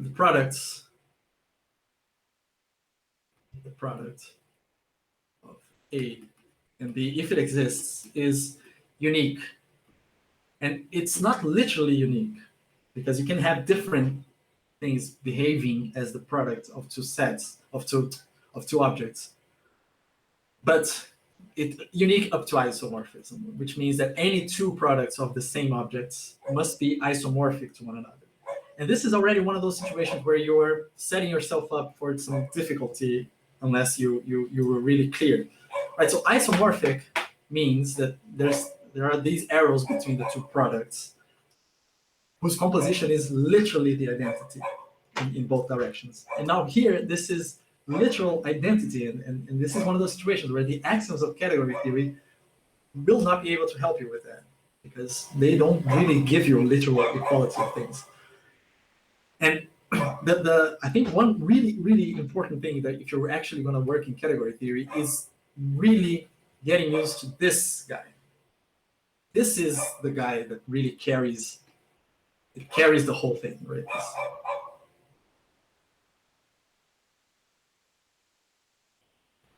Right, so this quantifier, there exists a unique thing.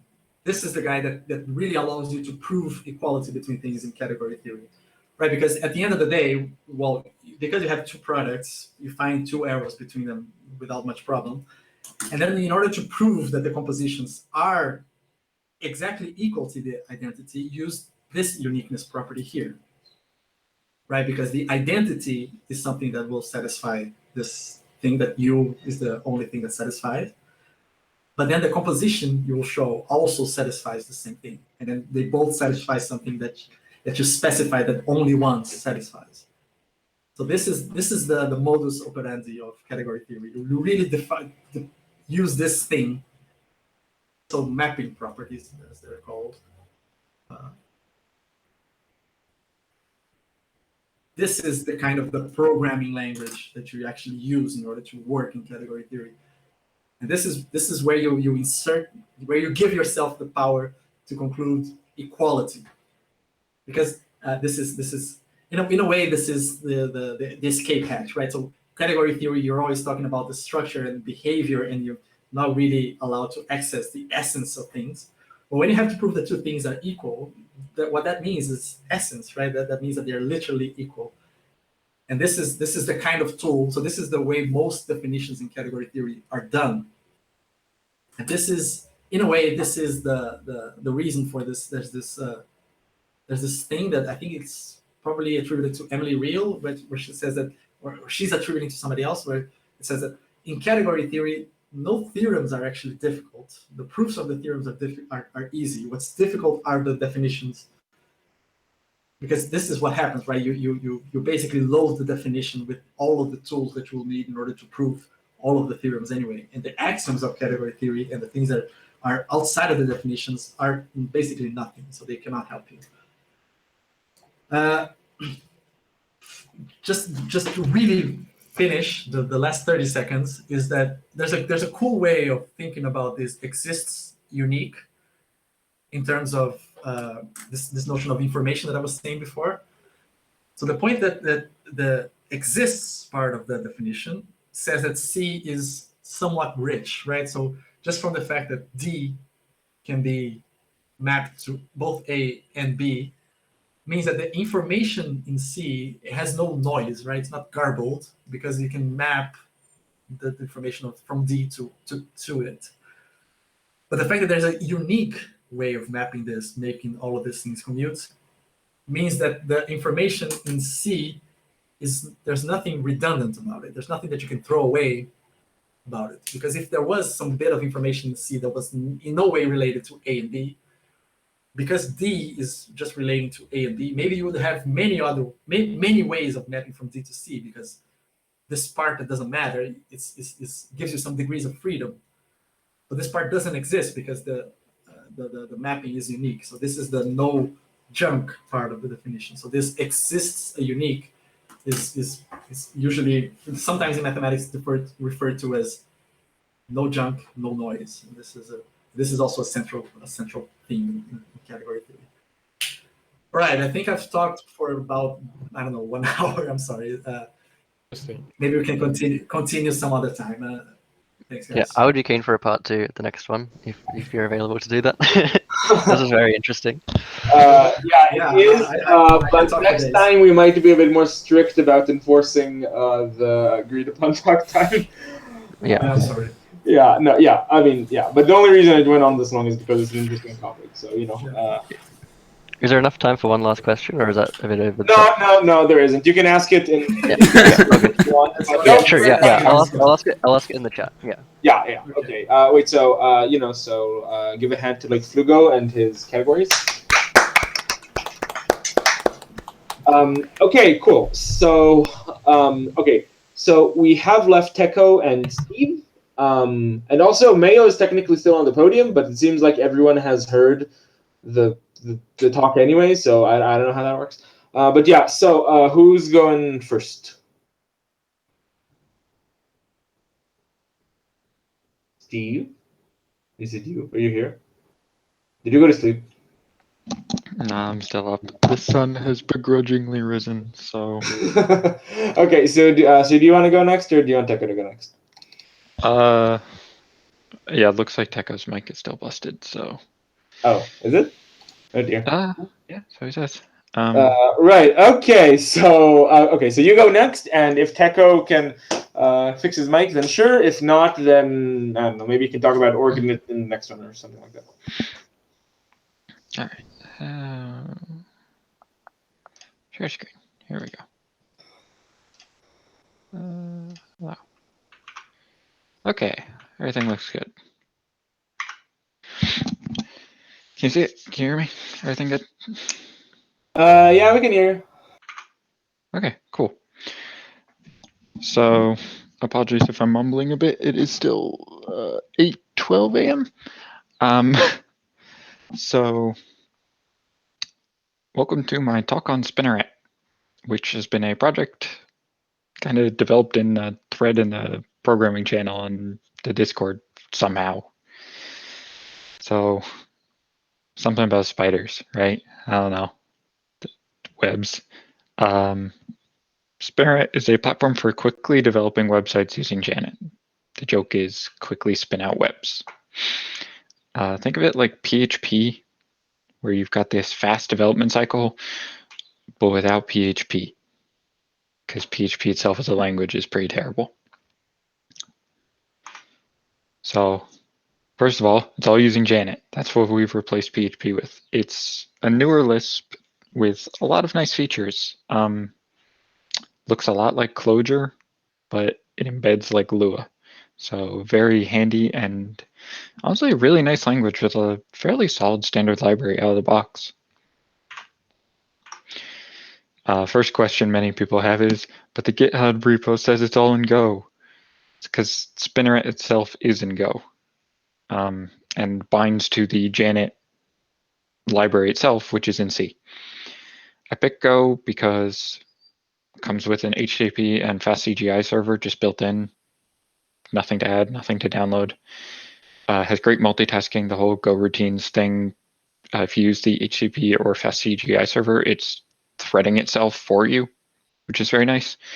And it's capable of compiling down to a single static executable, which is always nice for distribution and stuff like that. Also, feel free to interrupt me at any point. I made this last night at like 11 p.m., so it's very rough. Oh, and importantly, good. Yeah. Yeah. Hello.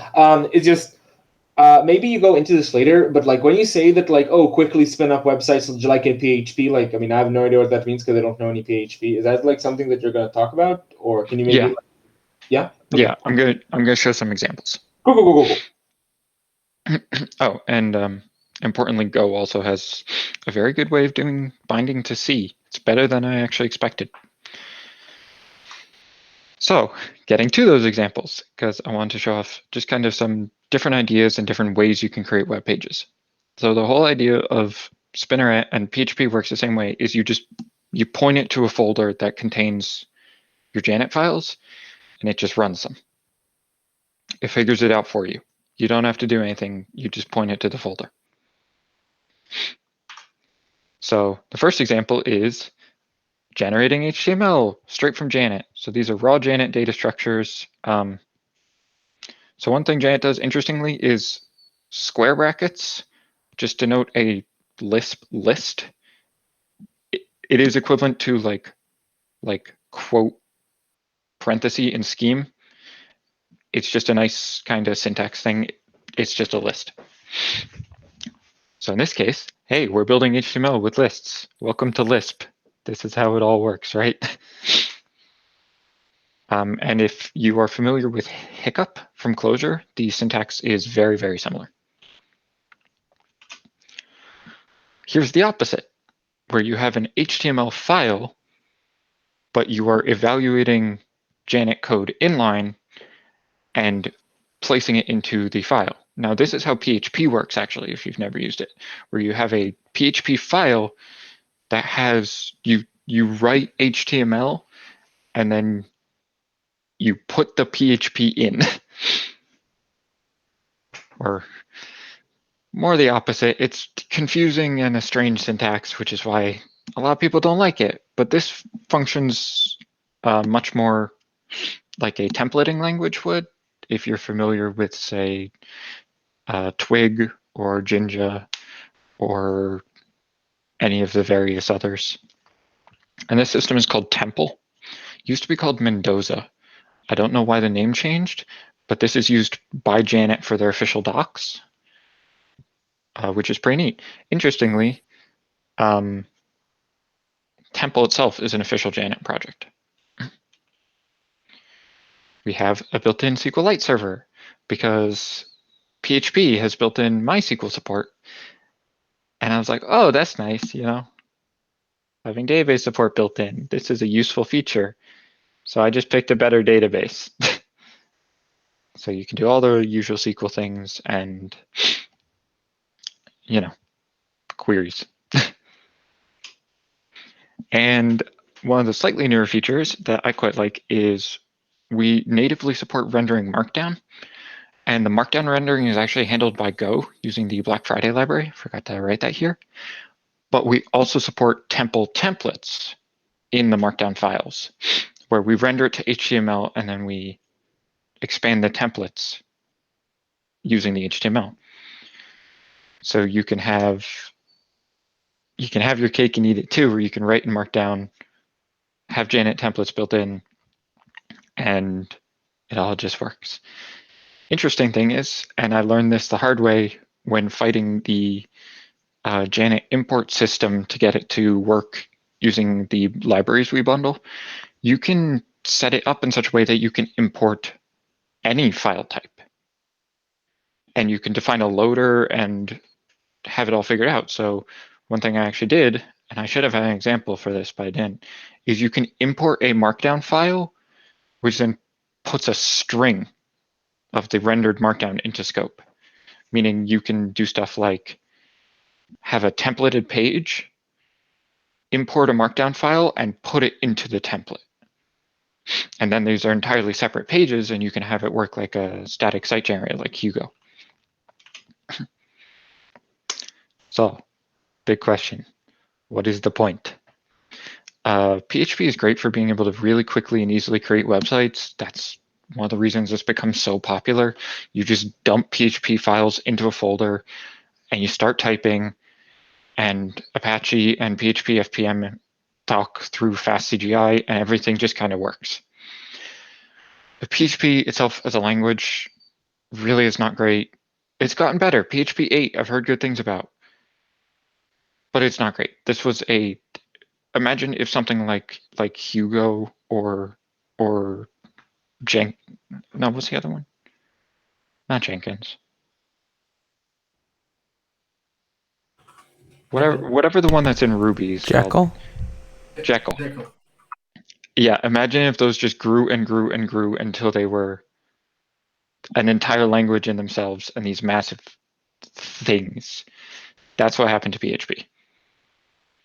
So Spinneret is trying to create the same rapid and fun development cycle where you just dump files and you write them, and you click refresh and it just reloads, and it all just kind of works, but without the pains of PHP itself, and with a hopefully much nicer language. And one of the biggest ways we make things simple is Spinneret has a very bring your own web server policy. It can function as a HTTP, fast CGI, or old school slow CGI server, which are 3 different protocols for serving websites. And the idea is you just plug it into your own existing server. So bring Nginx, Apache, Caddy, Traffic. Actually, I don't know if Traffic works, but any of those, and you can use your existing settings and the things you're used to, like htaccess and mod rewrite, to set things up, have pretty URLs so it doesn't say .janet or .md at the end. Have everything route to a single file, which then routes back, because we support, there is a standard for Janet web servers called Circlet, which is the standardized request and response structures. And there are whole middleware libraries for these, and we actually pulled in a couple for doing stuff like routing. If you're familiar with Elixir has their plug standard, which is very similar. But then everything else is just files waiting to be served, as files do. And some future ideas. Generating CSS from Janet code, like Garden, which is a Clojure library. Switching from a command line fags to a config file. Some other more features, testing, anything else I can't think of. Honestly, I'm kind of starting to run out of things to do, which sort of segues to my next point. I do kind of need some help here. The one-man band thing is fun, and it worked out great for smaller projects like Trash D, but I do kind of run out of steam eventually when it's just me. So if any of this sounded interesting, come check out the repo. Come on down to Spinneret. We have a sick logo. Cursed C preprocessor usage, because I had to get libraries with conflicting names working. Probably not spiders, and hopefully thread safety. And that's all I've got. This was a quick one because I didn't have too much to say. So questions, comments, and/or complaints. Yeah, I have just a bit of like, I guess, a sort of history question, because like I can see like the use case of basically wanting to have like a more fun to do PHP, I guess. But like, was like the thought process basically, oh, would it be cool to have PHP in like a Lispy thing, and like Janet is like a natural candidate for that because it's like embedded? Or I'll be honest, I'm not like 100% sure what embedded means. I feel like I have a guess, but I feel like I don't actually know. So is that how that went? Like, where did the project spin out from? But Yeah, so the project spanned out from a lot of times making a site or adding onto it is sort of a pain. And this goes way back. I don't know if you guys remember, Jay had a blog post talking about using Clojure with CGI, using the Babashka Clojure runtime. Which one of the things about CGI is you point it to a file and it just runs the file, and whatever that file puts on standard out is what it displays as a web page. And he wrote a great blog post on that and talked about some of the advantages of doing this, because he was using Hiccup itself and generating HTML pages in Lisp and the cool things you could do with that. And that got me thinking. This was, I forget when that was written. That was probably almost a year ago now. And then just kind of this idea had been stewing in the back of my mind for months and months. And then I started learning about Janet, and it's like, oh yeah, this is cool language. It's a small, tight Lisp. It's modern, has a lot of the nice features like its Clojure, such as like first-class support for like hash maps and stuff like that. A sort of object-oriented style, and just had a lot of nice features. And then to answer your question about embedding, a language that can be embedded means it can be, the whole language can be stuck inside of another program. You don't need it to be standalone. So the classic example of that is Lua, where that's its big claim to fame, is the entirety of Lua can be shoved inside of your program, and now your program runs Lua, and you can write scripts to interact with your own program. I feel like, wouldn't this theoretically always be the case? The problem is that you might have to like essentially stick like a virtual machine inside of your program to get that to work. And I guess the point of an embedded program is that it's like relatively easy to do that. So you'd think so, but it gets, and it is hypothetically possible, like it is technically possible to embed Python. However, doing so is very difficult, and you are going to run into a lot of issues just because it was not designed for this. Yeah, gotcha. Okay. And yeah. So, and there are other options like, say, loading shared libraries and doing fancier things, but it gets more complicated and it gets harder to do, and you lose more and more control. So with a language designed to be embedded, you can say, for example, I mentioned that the Markdown rendering is done by the Black Friday library, which is all in pure Go. So then you get the fast native speeds, but then I bind that to a Janet function so that in Janet code you can call Markdown render, and then it'll hop over and run native Go code and then give you the result. Cool. Okay, so instead of just waiting awkwardly, does anyone else have a question? I was going to ask you, it's a bit of a silly syntax question, but right from the beginning when you said the square bracket things, is it quoting that you can then interpolate, or how does it work? Is it like can you evaluate? So it's, I guess it's sort of a mixture of quasi-quoting and automatic unquoting. Basically, if you use the square quotes, it assumes that you have made a list, not Lisp, And Okay. So maybe it's more. it's more like the quote, not like the list function, maybe. Yeah, in that's what I was scheme. gonna say. Like open square brackets is open parenthesis list. Yeah, yeah. Okay. Um, And there was some curly brackets later. Is that like a dictionary kind of thing? Here. No. Further on with the sequel. Yeah. Yeah. So that's a dictionary, which is what I was saying earlier, where Janet has native support for dictionaries and hash maps.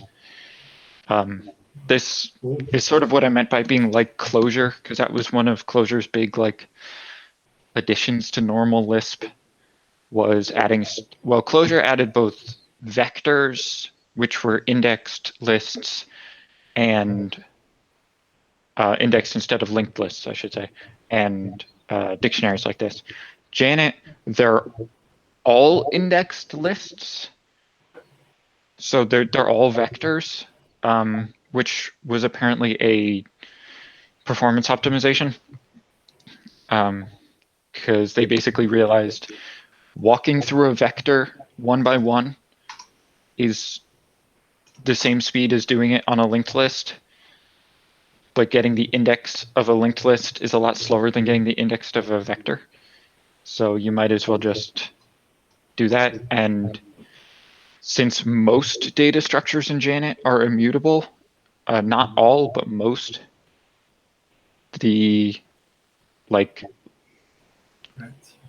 list insertion time problems aren't really an issue.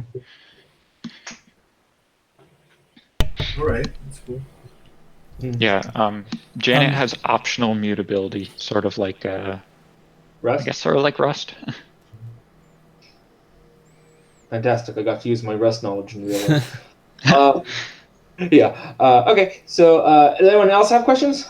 Yeah. Yes. Can This you might. a microphone? Oh, cool! Teco's mic works. Hey. Hey. Yeah. Do you also have a question, or do you just want to check? Nope. I just wanted to see if it works at last. It's taken me 2 restarts and then 1 shutdown. I can wait for a minute and then start up. But you know what? It's working. Cool. Finally, we can all learn about knitting. So before we get to that, Wait, hang on. I think someone had a question. Yeah, I've got a question. So it might be quite naive, but you're calling out to a Go library for Markdown rendering. So, would it be possible to call out to the org rendering thing, but because that isn't in Go, but because it's got C bindings, could you just plug that in? I could call out to C. So Okay. how I'm actually calling out to Go is I'm exporting a Go function to C and then binding that to the Janet library. Okay. Meaning, to bind a C library, I'd just be skipping a step. Yeah. Okay. Cool. So yes, we could do org rendering. Yeah, that sounds fun. Yeah, that would be fun. Okay. Any other questions before Teco finally gets to go? No. Yep. Like I don't. Marco used the hand raise emoji, but I don't know if that means anything. That was the clap for Flugo. Oh, right. Oh. Okay. Yeah. Okay. So Okay. So everyone, give a hand to Steve. Okay, and for the last talk of the night, we have Teco, who is going to tell us about OrgKnit, or as it is known by me, OrgKnit. Now let's see if I can remember where the screen share button is. Somewhere. Can I immediately start with a question? What? No. Can I immediately start with a question? Yes. No. Okay, thanks. My My question is, have you learned a lesson today? That was my question. Yes, I've learned a bit about category theory, which has been nice. I know exactly what you meant by that, and yeah, I stick with my answer. Okay. If there's something you're thinking about me and tech problems and that sort of thing, I mean, there's nothing new here, so nothing really to draw a lesson from. Yeah. Okay, seriously, where is the screen share button? I think I'm blind. Isn't it just To at the bottom, in the right middle? Yeah. There On it the goes. bottom in the middle, there's like a button that looks like a screen. It was much too obvious. Okay, let's see. Is that the right window? I think that's the right window. I've got too many windows open. Let's just give one a shot and see if it's the right one. No, that's the wrong one. Gave me a preview. Okay, the preview is nice. Is it just not showing up? I've got another tech issue. This is different. One of my windows, the one I want to screen share, is not appearing as an option, which is fun. Come on, it exists. It's not many. Window title. Okay. Hey, I've got it. You could just do the entire screen. Move on. What was that? You don't want that. See you. Okay. So, is this working? Yeah. You're good. Yes. Fantastic. So, what I was thinking is I'll just give a bit of an overview about sort of orgnit, bit of what it does and how it's actually being constructed.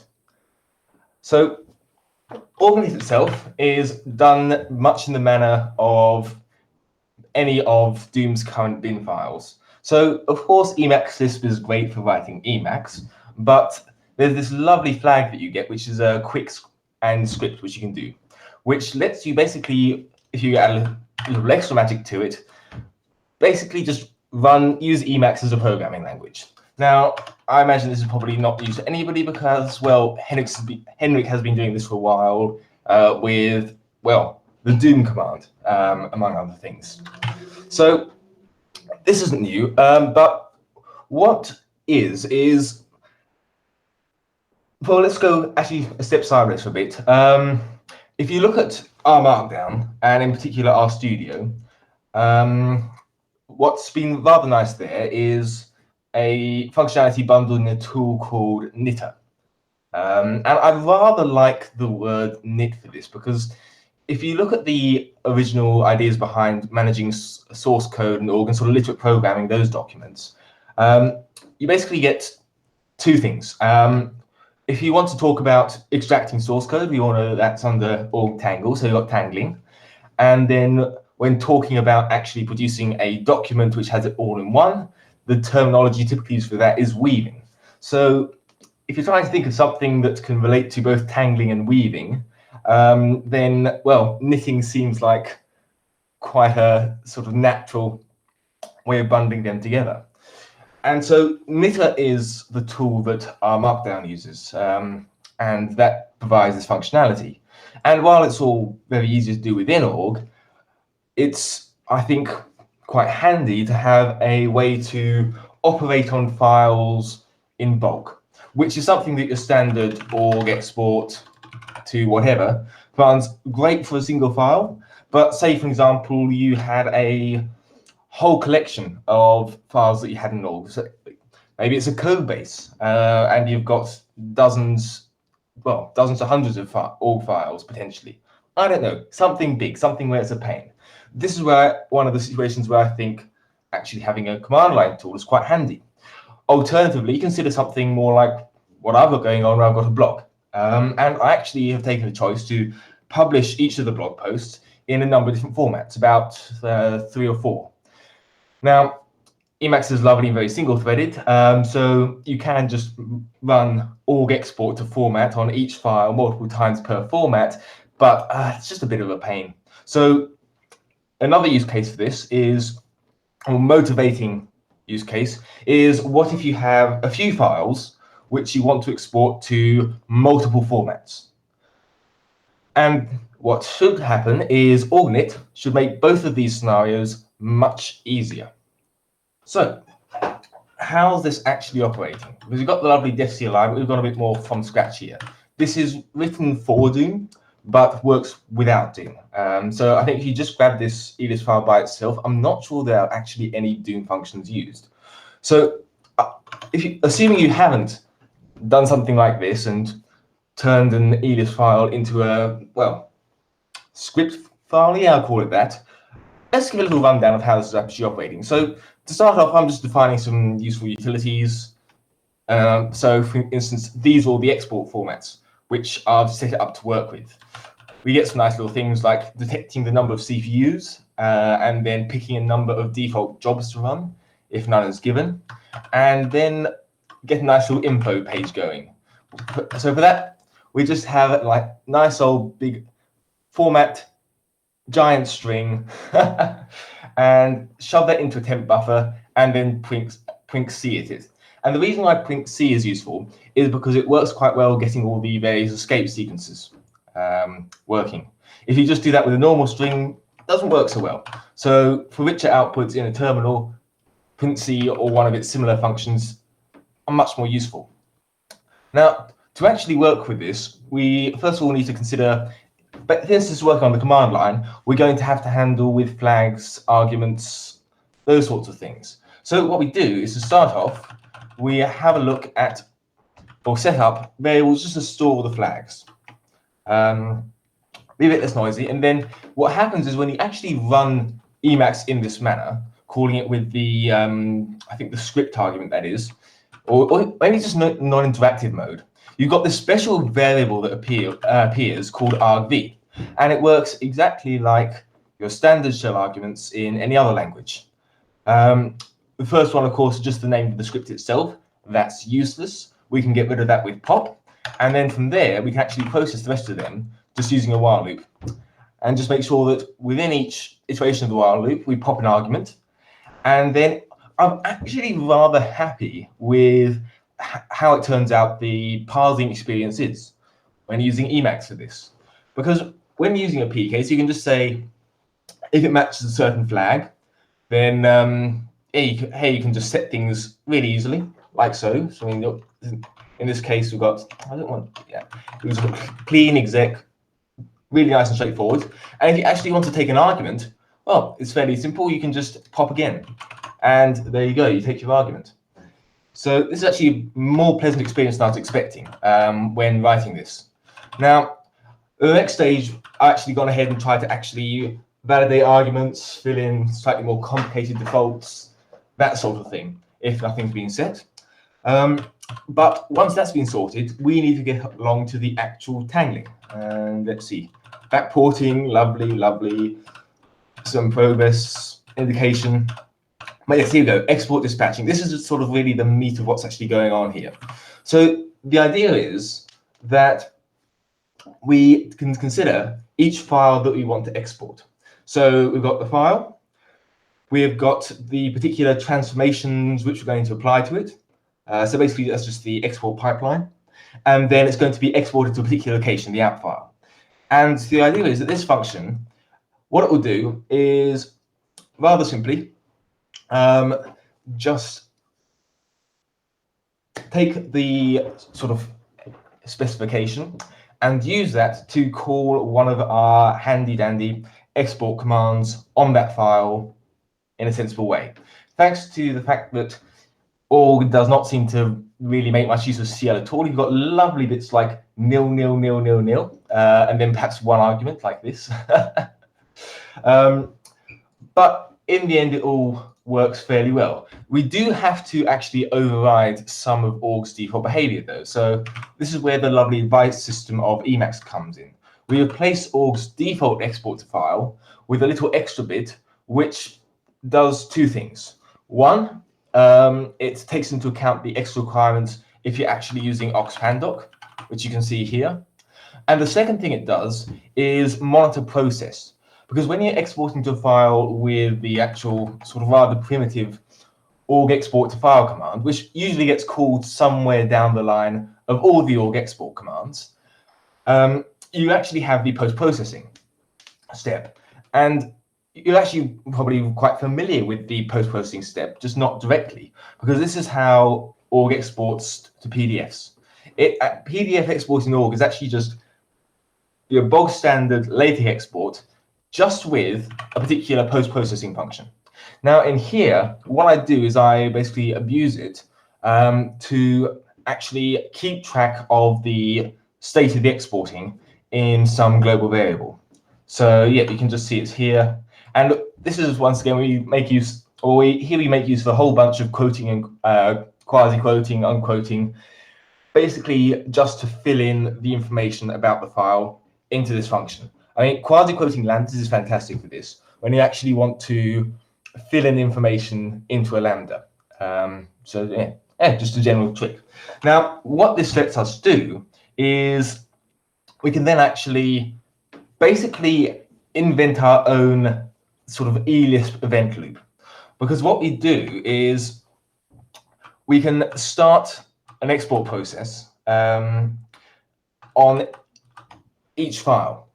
And then we can keep track of it using the process management system, which Emacs has by default. So this is done in the fairly self-contained async section. We just keep track of a queue of jobs. And then we simply add a mechanism where you push a job to this queue of async processes. All you need to do now is add a method of actually checking what's going on with the job, which is nice and simple. You just have to make sure that you, add the proper information, and then just check if each time that something changes, it's good to just to check and see if anything's actually finished. Which is, and if you have, pop it from the queue, and hey, queue the next job. Why don't you? I mean, there's no point in queuing any more than the number of CPUs you've got, and that's just going to be a recipe for pain. Now, with this general structure, and the fairly straightforward, as you'd guess, little details of actually setting things up, going through the standard cases, it ends up actually, I'll say, working as a rather nice tool. We've got some little extra things. For example, a little earlier, I've gone to a bit of effort to set up a fairly nice sort of state visual section, which just gives you a bit of visual feedback on how it's actually going. And what we can do is, once again, using a bit of overriding, we can actually change the error reporting function so that instead of it just spitting out things, it actually stores the information for any errors that occur during tangling or weaving to be spat out all at once in a batch at the end. So I think that gives you a general idea of what's going on here. Let's see, is it A? No, that doesn't. Let's see, unfold all. Fold, no. Fold, open. Open all, there you go. Ah, that's what's missing. Yeah. Anything else I actually want to pick up? Yeah, it's not really. It's just basically just your standard process management where you end up queuing things. And it's just doing that in a loop. You can see this is the org export to file name earlier, which just queues export for that and adds it to the job queue, which is what I was talking about earlier. Okay, so this will be short. I just wanted to give an idea of what's actually going on in this snip file, which I think I have done.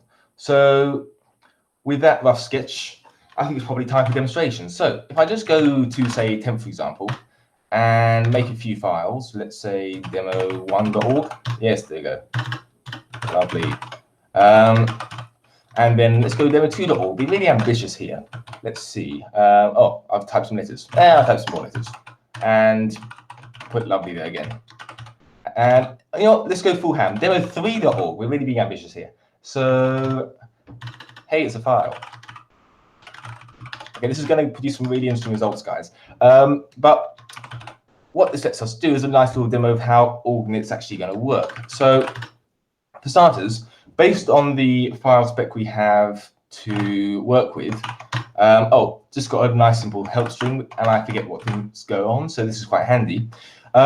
We can actually see what can be done using the various formatting aliases.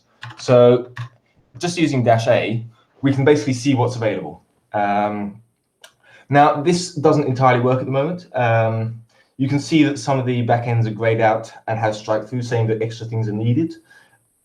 Basically, if you've got all GFM or oxpandoc on the load path, which because of how Doom works, if you just run a vanilla Emacs script, they're not, it will go, hey, I can't actually use these formats. If you have, though, it will pick it up and actually notice that, hey, you can export to these formats. And the way you do this is, I can do this is fairly simple. because a rather nice feature with the requires keyword is that while when first you use it, you may be most used to it not working. If you actually look at the doc string for requires, you see that you can actually give a third argument, which is no error. So if you just call requires with a no error flag, it will just give you a output which is non-nil when it worked, which makes it really straightforward to actually do this sort of incremental feature detection, and have the features expand based on the capabilities which you can detect. Now, to actually produce, say, for example, in this case, say we just want to produce, I don't know, plain text formats. Actually, let's be a little bit more. Say we want to produce plain text. So let's see, that's ASCII. And then let's go ASCII HTML MD. We can do that to all the org files, but that's a bit much. Let's just do all the demo org files. And what we get now is this lovely matrix, which will asynchronously convert each of those, or export each of those files to their relevant format. Now, asynchronous has a bit of a startup cost associated with it. So, for instance, if I use the, I think it's an L argument here, yes, load, I can tell it to load any arbitrary elist file. Now, the particular elist file that's probably going to be of interest in this sort of situation is your initialization file. So, so if I go, let's see, .emacs .d, yes, init. Where's my tab completion? Then what this will do is it will go and actually load the whole Doom config, which is why you can see that now this is taking absolutely ages. Because as we all know from now, I've got a very small, simple config that doesn't cause any issues. But the principle works. So if you have a config which is not as interesting as mine, you should find that this works in a fairly straightforward manner. However, based on the load delay, you might actually not want to export asynchronously, which is why we've also provided a flag to actually be synchronous here, which basically is useful when you get rid of some load delay. For example, if you've got some load up a bunch of extra fancy stuff in your config and make it go a bit longer. So other than that, though, I think this should be enough to give the overall idea. Basically, it just makes producing ELISP or exported files and tangled files just easier when done in bulk. Now, currently, this only supports a subset of the functionality that is actually provided with, let's see, oh, there it is at the top, the provided org tangle. But what I'm planning on doing in the near future is subsuming all of the functionality currently here under the general org-init command. So the end result we should have after this is that org-init will basically be your one-stop shop for I want to do something with my org files. All right, that's all I'd like to say. Questions?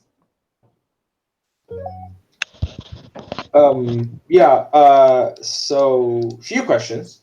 One, what basically do you have left to do before you're like comfortable like submitting this to be included in Doom? Okay, so basically there are, let's see, 2 or 3 issues at the moment. I can think of 2 at the moment. One is the tangle functionality, because given that it was about, let's see, if you include the sort of boilerplate code, probably 2/3 to 3/4 of the way of doing everything that org tangle does, and more. I'd like to actually have a PR which actually involves removing org tangle, in fact, and replacing it with this. The other thing is that I mentioned earlier the post-processing, because that's how I actually update the status which you saw, which is, yes, somewhere around. I've expanded this, it's a lot harder to actually find what I'm talking about, but you may recall. At the moment, that stuffs up exactly one export, PDFs. I'm not exactly sure why it's behaving the way it is, and until that's resolved, it'll basically be fine for everything but PDFs. This probably won't block me submitting it, but it's definitely quite annoying. Yeah. And as a follow-up, like I know that I've like asked you about this before, but I honest to God cannot like remember what like your thoughts on it was. But like, I mean, this is like a super cool like killer feature thing to have in Doom. But I mean, do you think like are you planning on also having it be available outside of Doom, just in case people just want to use it? Because I've got mixed feelings on that sort of thing. I mean, one, this could, in the current state, just be a gist, basically. Wait. Is it pronounced gist? Have I been pronouncing it wrong this whole time? I thought it was just. Whatever. I always pronounced it gist. Okay, cool. I thought it was Awesome. just. Anyway, Yeah. because just this file by itself works. Just take this file, make it executable, and it doesn't use anything Doom-related, etc.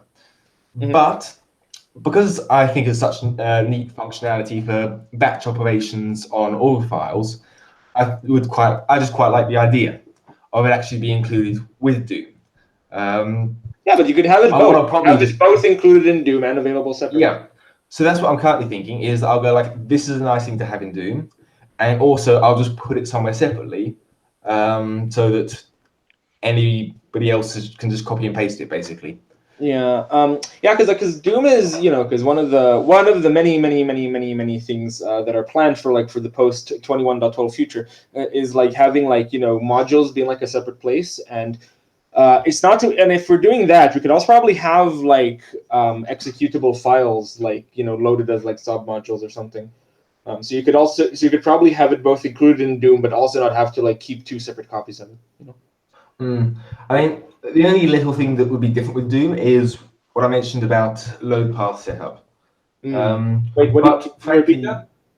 Can you repeat what you mean about load path setup? Oh, load path setup, because I mean, if you actually have a look at what Doom does and you go to the load path, here you go, and make it so it's not just one long line, you can see what Doom does via straight, I think it is it puts because the load path only looks for ELIS files directly under a folder, so it does not look in subfolders as I understand it.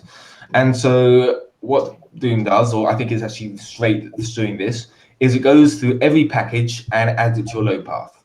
So for instance, when I had the, let's see, term, yes, there you go, B term, can we just get rid of this, please? Control C, Control K doesn't do what I wish it did here. So let's just, there we go. Lovely. I just run the, let's see, alias command. Yes, there you go, alias. Where you see here, you've got the requires oxgfm, requires oxpandoc, except in reality, let's see, where was I? Info, nope. What's that buffer called? Help? Whatever. Load path, there we go. If we have a look here, and I go like GFM, you can see that that's its own folder in the load path. And so this is not what the default load path is. The default load path is, let's see, I think it's probably at the bottom actually. Nope, it's been completely overwritten. But yes, the default load path is not much, and it's not going to pick up any of this stuff. And so that's why, despite the fact that I have oxgfm and oxpandoc, it's just not being picked up. So that'd be like a little Doom extra that would be good to have. Oh, gotcha. That's basically the only thing though that would be Doom specific. Okay. Also, no question. How did you get the long value thing to not be in one line? I've been looking for a way to do that for ages. When you did the load path thing. Yeah, when you did the load path and it was one long line, how did you do it? Oh, load path, what you said, I missed that. All I did is call visual line mode on it. That's it. Smart. Yep. I have a question.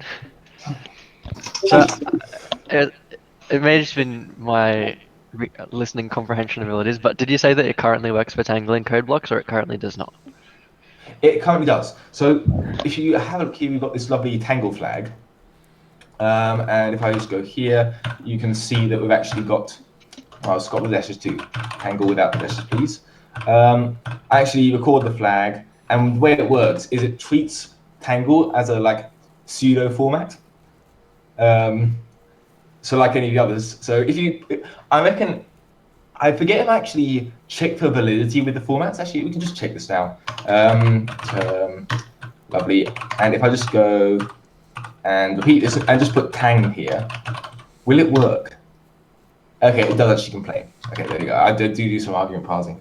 But yes, if I didn't do any argument parsing, then the way it treats Tangle with the -t flag would just be equivalent to putting Tang as a format.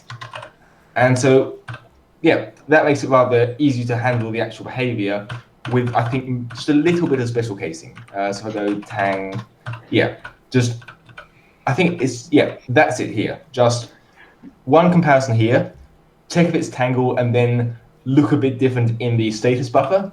And then just this little bit here to go, well, if the format's Tang, then Tangle. If it's not, then just do the other stuff, basically. The features that I'm missing from org Tangle itself is basically these flags here. Oops, too much. So the restrictions to particular languages and or tagged trees are quite nice, I think. And so that's something which I need to implement. It's basically just going to be an exercise of stealing the code from here, because there's not actually that much. I mean, this is what, 160 lines with boilerplate, whereas Knit's like, yeah, okay, there we go, about 700. So it's, if you take away the boilerplate, it's not much of an addition to get the same behavior. It's just actually going to the effort of working it in. That's the delay.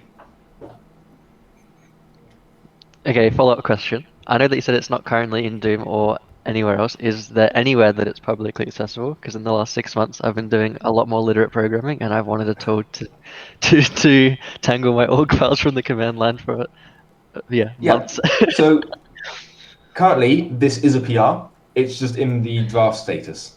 So if I have a look at Maggot, lovely. Yeah, you can see that I've got this org knit branch, which is missing a whole bunch because of Doom changes, and there are a whole bunch of comments in it. And this is currently public. So if I look at the GitHub, GitHub, I can see the GitHub, the pull request. Wait, one question at a time.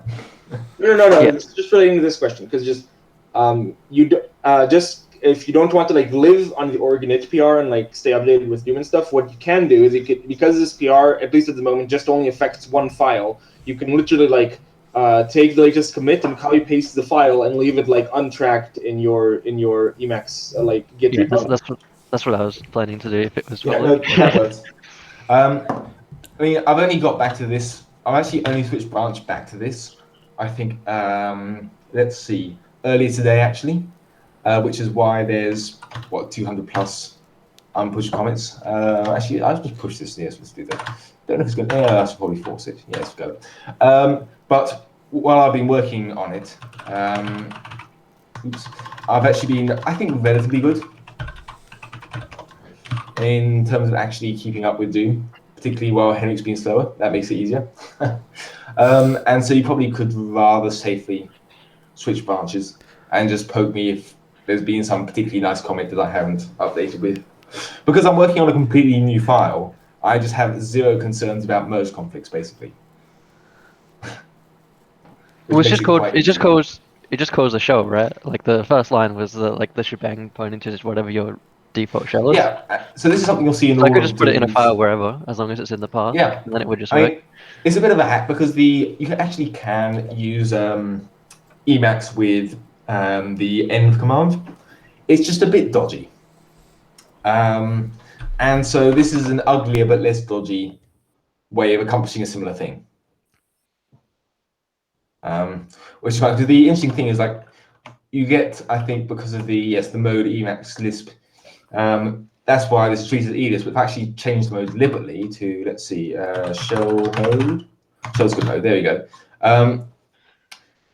Why does it look the same? It should not look the same. Okay, something dodgy happens. But what you see actually happens here is that because of the exec command here, it's going to finish as soon as it's executed this single Emacs command. And that's just, you just have the hash to stop the shell command processing there. So yeah, basically shell just reads this little bit. And then the rest of it's a comment. Yeah, and then the rest of this line is a comment. So there we go. And then this goes Emacs.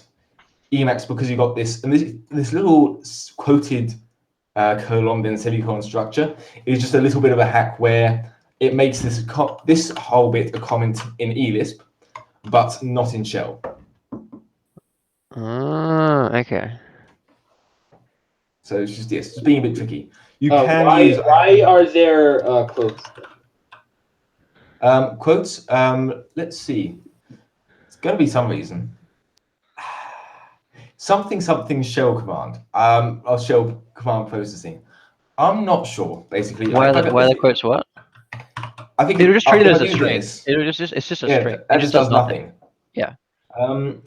Why is it actually needed at all, though? Let's see. If I get rid of that. Okay, that doesn't work.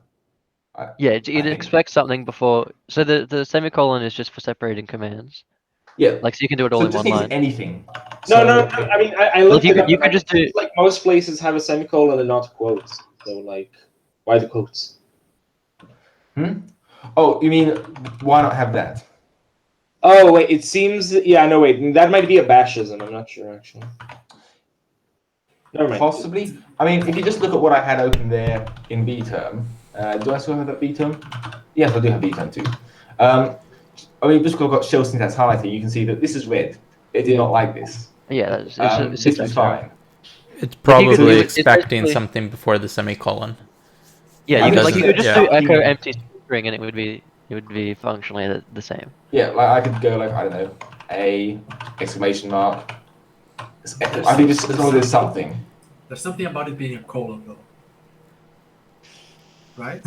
Well, it's the colon starts for next command. It seems like if you just have a colon without anything else in bash, it like converts it into like a no op or something. Oh, No, this is something special, isn't it?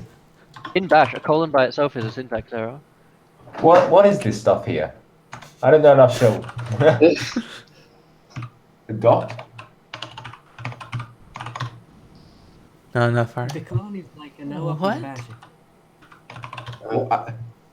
Wait a moment. Empty string would do the same thing. I thought that the contents of the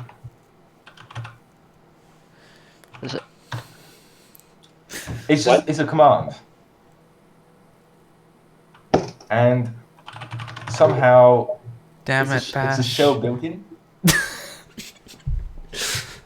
No, in bash it is, but you're running it in like POSIX shell, so it's gonna be different. I think this is a bashism, you know. It is a built-in, yeah, it's a built-in. Yeah. So built-in bash and sh just doesn't like it. But wait a moment, we've got sh here. Yeah. My confusion has increased. What if you do type space colon, it would it still works. built-in. This is not the direction I thought it was going, but it's Special. weird. Yeah. I thought it would just treat it as an empty string though. That's just like a string that does nothing. That's interesting. Yeah, I expected that too, and I did not know that. So hey, I have learned something from my own talk. But I thought the question was, what if you have the colon without the quotes? Well, we can try that. Because I think that is in other lines. We'll try to run it. That works. Yeah, it just does nothing. I wonder if this is an actual POSIX SH thing. Emacs recognizes it as a string. Oh, no, it's probably got the quotes because of eLisp. Yes, that would make sense. Oh, so eLisp doesn't pick it up. But it evaluates like this file from eLisp, so you need to like do one of those things or write a program that is valid in two separate programming languages. Yeah. So that's what this is here. So if I open up new definitive this answer. mode, then let's see. If I just have this. By the way, the definitive answer has been given on Discord by Henry. The quotes are not doing anything. They're not doing anything. No, Interesting. barely. So if I get rid of that, is it still saying 3? It is still saying 3. Hello, Henry. Oh well. Why do you even split There we the go. env across 2 lines like that? Hmm? Can't you just use env-s?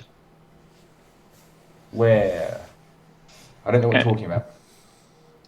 You don't need to split it into 2 lines like that anyway. Like, you don't need to indirect through POSIX shell. You can just call Emacs directly. No, but I think the exec is there, so it like aborts the rest the script immediately, right? Because otherwise, the shell will try to evaluate a bunch of ELIS. Yeah. he's saying don't use the you shell. don't have that. You can use. Yeah, you can call out But does that produce the Emacs same as that? without using. What? So I could do, for example, / user bin env. Let's see. I think -s Emacs -- quick. But I don't think you can reproduce this bit. The argument stuff. I think it's in the manual somewhere. Because for running org publish, they do a shit ton of stuff. Well, not a shit ton, but they do some stuff about making shell scripts to automate it. And I think that's somewhere in there. Hold up. I don't think there are any shell scripts in org publish, but... Well, no, because one of the use cases of org publish is you just can call it from a shell command. So because you can call Emacs with publish to basically just run a publish file, and it will just do that for you, which is a question I was going to ask, is what's the main difference between this and just calling to org publish? But I can't see any. Let's see, user env. I can't see any env command, like anything like a shebang with an end string in org publish. Hold up. Let's see. It might have been in the the Emacs manual. Perl. Yeah, no, it's just Perl in the make script. That's it. It's not actually in the org repo itself. I can tell you that much.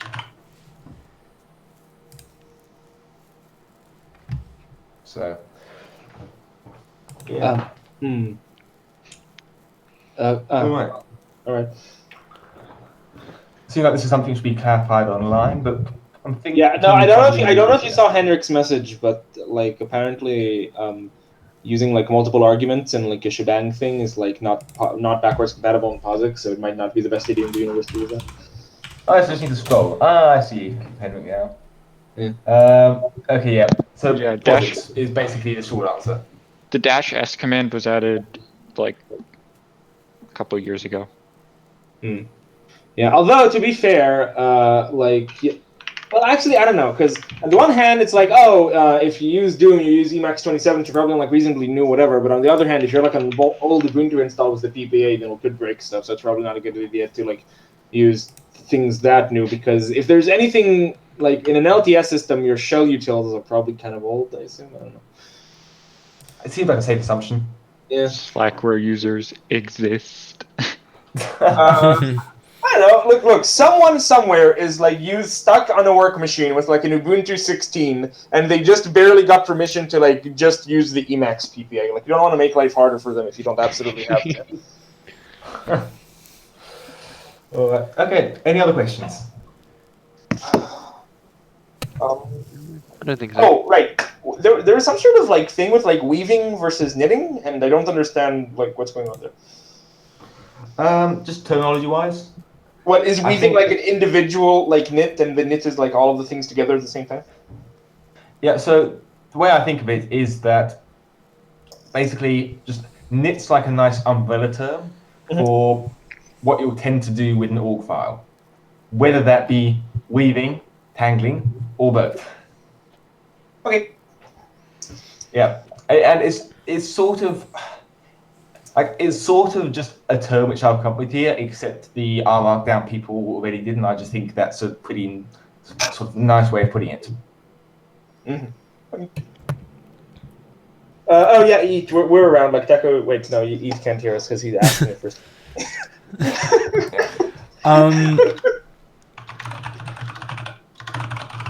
So you're doing the exporting, it seems, per file, using just the org export instead of using the publish features. Was there Yeah, any so this is particular using- design choice about that? I mean, with exporting versus publishing, despite the fact that I've used it a fair bit, I'm not really aware of much of a difference other than just the org publish command. But the problem with the org publish command is that if you just call, for example, org publish compared to what I'm doing here, then you can't, for example, do multiple files asynchronously. Okay. Okay. And so if I'm going to sort of hack into a bit of the internals, which is just done just very lightly in select places here, then I'm going to go to what I'm most familiar with and what sort of the has less layers of functions calling functions, which is the direct org export stuff. Okay. Cool. Yeah, because I haven't actually looked at the internals of Publish, but as far as I'm aware, it's just a bit of wrapping around org export to make publishing nicer. Yeah. Just not in ways that happen to be useful here. How would you... I can't see the help thing anymore, but how would you, for instance, use this to... Do you have someone where you can specify the target directories and stuff? To, for instance, export it to another machine via SSH and stuff? Let's see. So, because I found that was a big plus for just using publish. So having remote locations. Yeah. That's not something I currently have by the looks of things. Okay. Unless I'll just have a quick look. I only have targets for action. Let's see. That's probably a good idea. You know, I'll just put it here. I'll put directories. Directories. I'll think about that later. Yeah, that's a good note. With publish, you can specify where everything goes, so you can choose different directories to output. I mean, that just has not been relevant for me. But that's definitely something that sounds worth looking at. Okay. Okay. Anything else? No, doesn't seem like it. Yeah, I think that's pretty. Yeah. Okay. So let us all give it the last talk of the night. Teco. There we go. It was completely unstructured, but hopefully it managed to give you an idea of. Imagine having a bit of the internals. Like, come on, dude. Although I will say, even though I enjoyed Flugo's talk with the writing and stuff, it feels like cumulatively, like a lot of time ends up getting spent with like writing things down. I don't know if I want to do that for the relativity talk because I have like a lot of things to do in a short amount of time. I don't know if I want to spend time actually writing them physically. No, but I mean, I'm not a good example of that because I went way over time. But in a way, that's kind of the point too, that you go a bit slower. I mean, yeah, but it depends on what type of things you have to do. Because I will be honest, I don't think me physically writing out F equals MA is like worth the time to do that. Well, my opinion is that it is, but of course. Also, Also, if you don't write it down, so you force yourself to make slides and stuff, you're forcing yourself to give yourself a bit more structure, which might help with time management. Yeah. If that's a concern. Maybe there's a middle ground. Well, I don't know. We'll see. Yeah, that's what I reckon. Middle ground. I'm only gonna give the talk like a month, so I have some time to like try and work out what I want to do because I don't know. I'm not sure what I'll be able to fit in like 30 minutes. Well, it'll be good. Yeah. Anyway, we can since we're done with the talks part, we can stop recording now. Yeah. Yep. Okay. Yeah.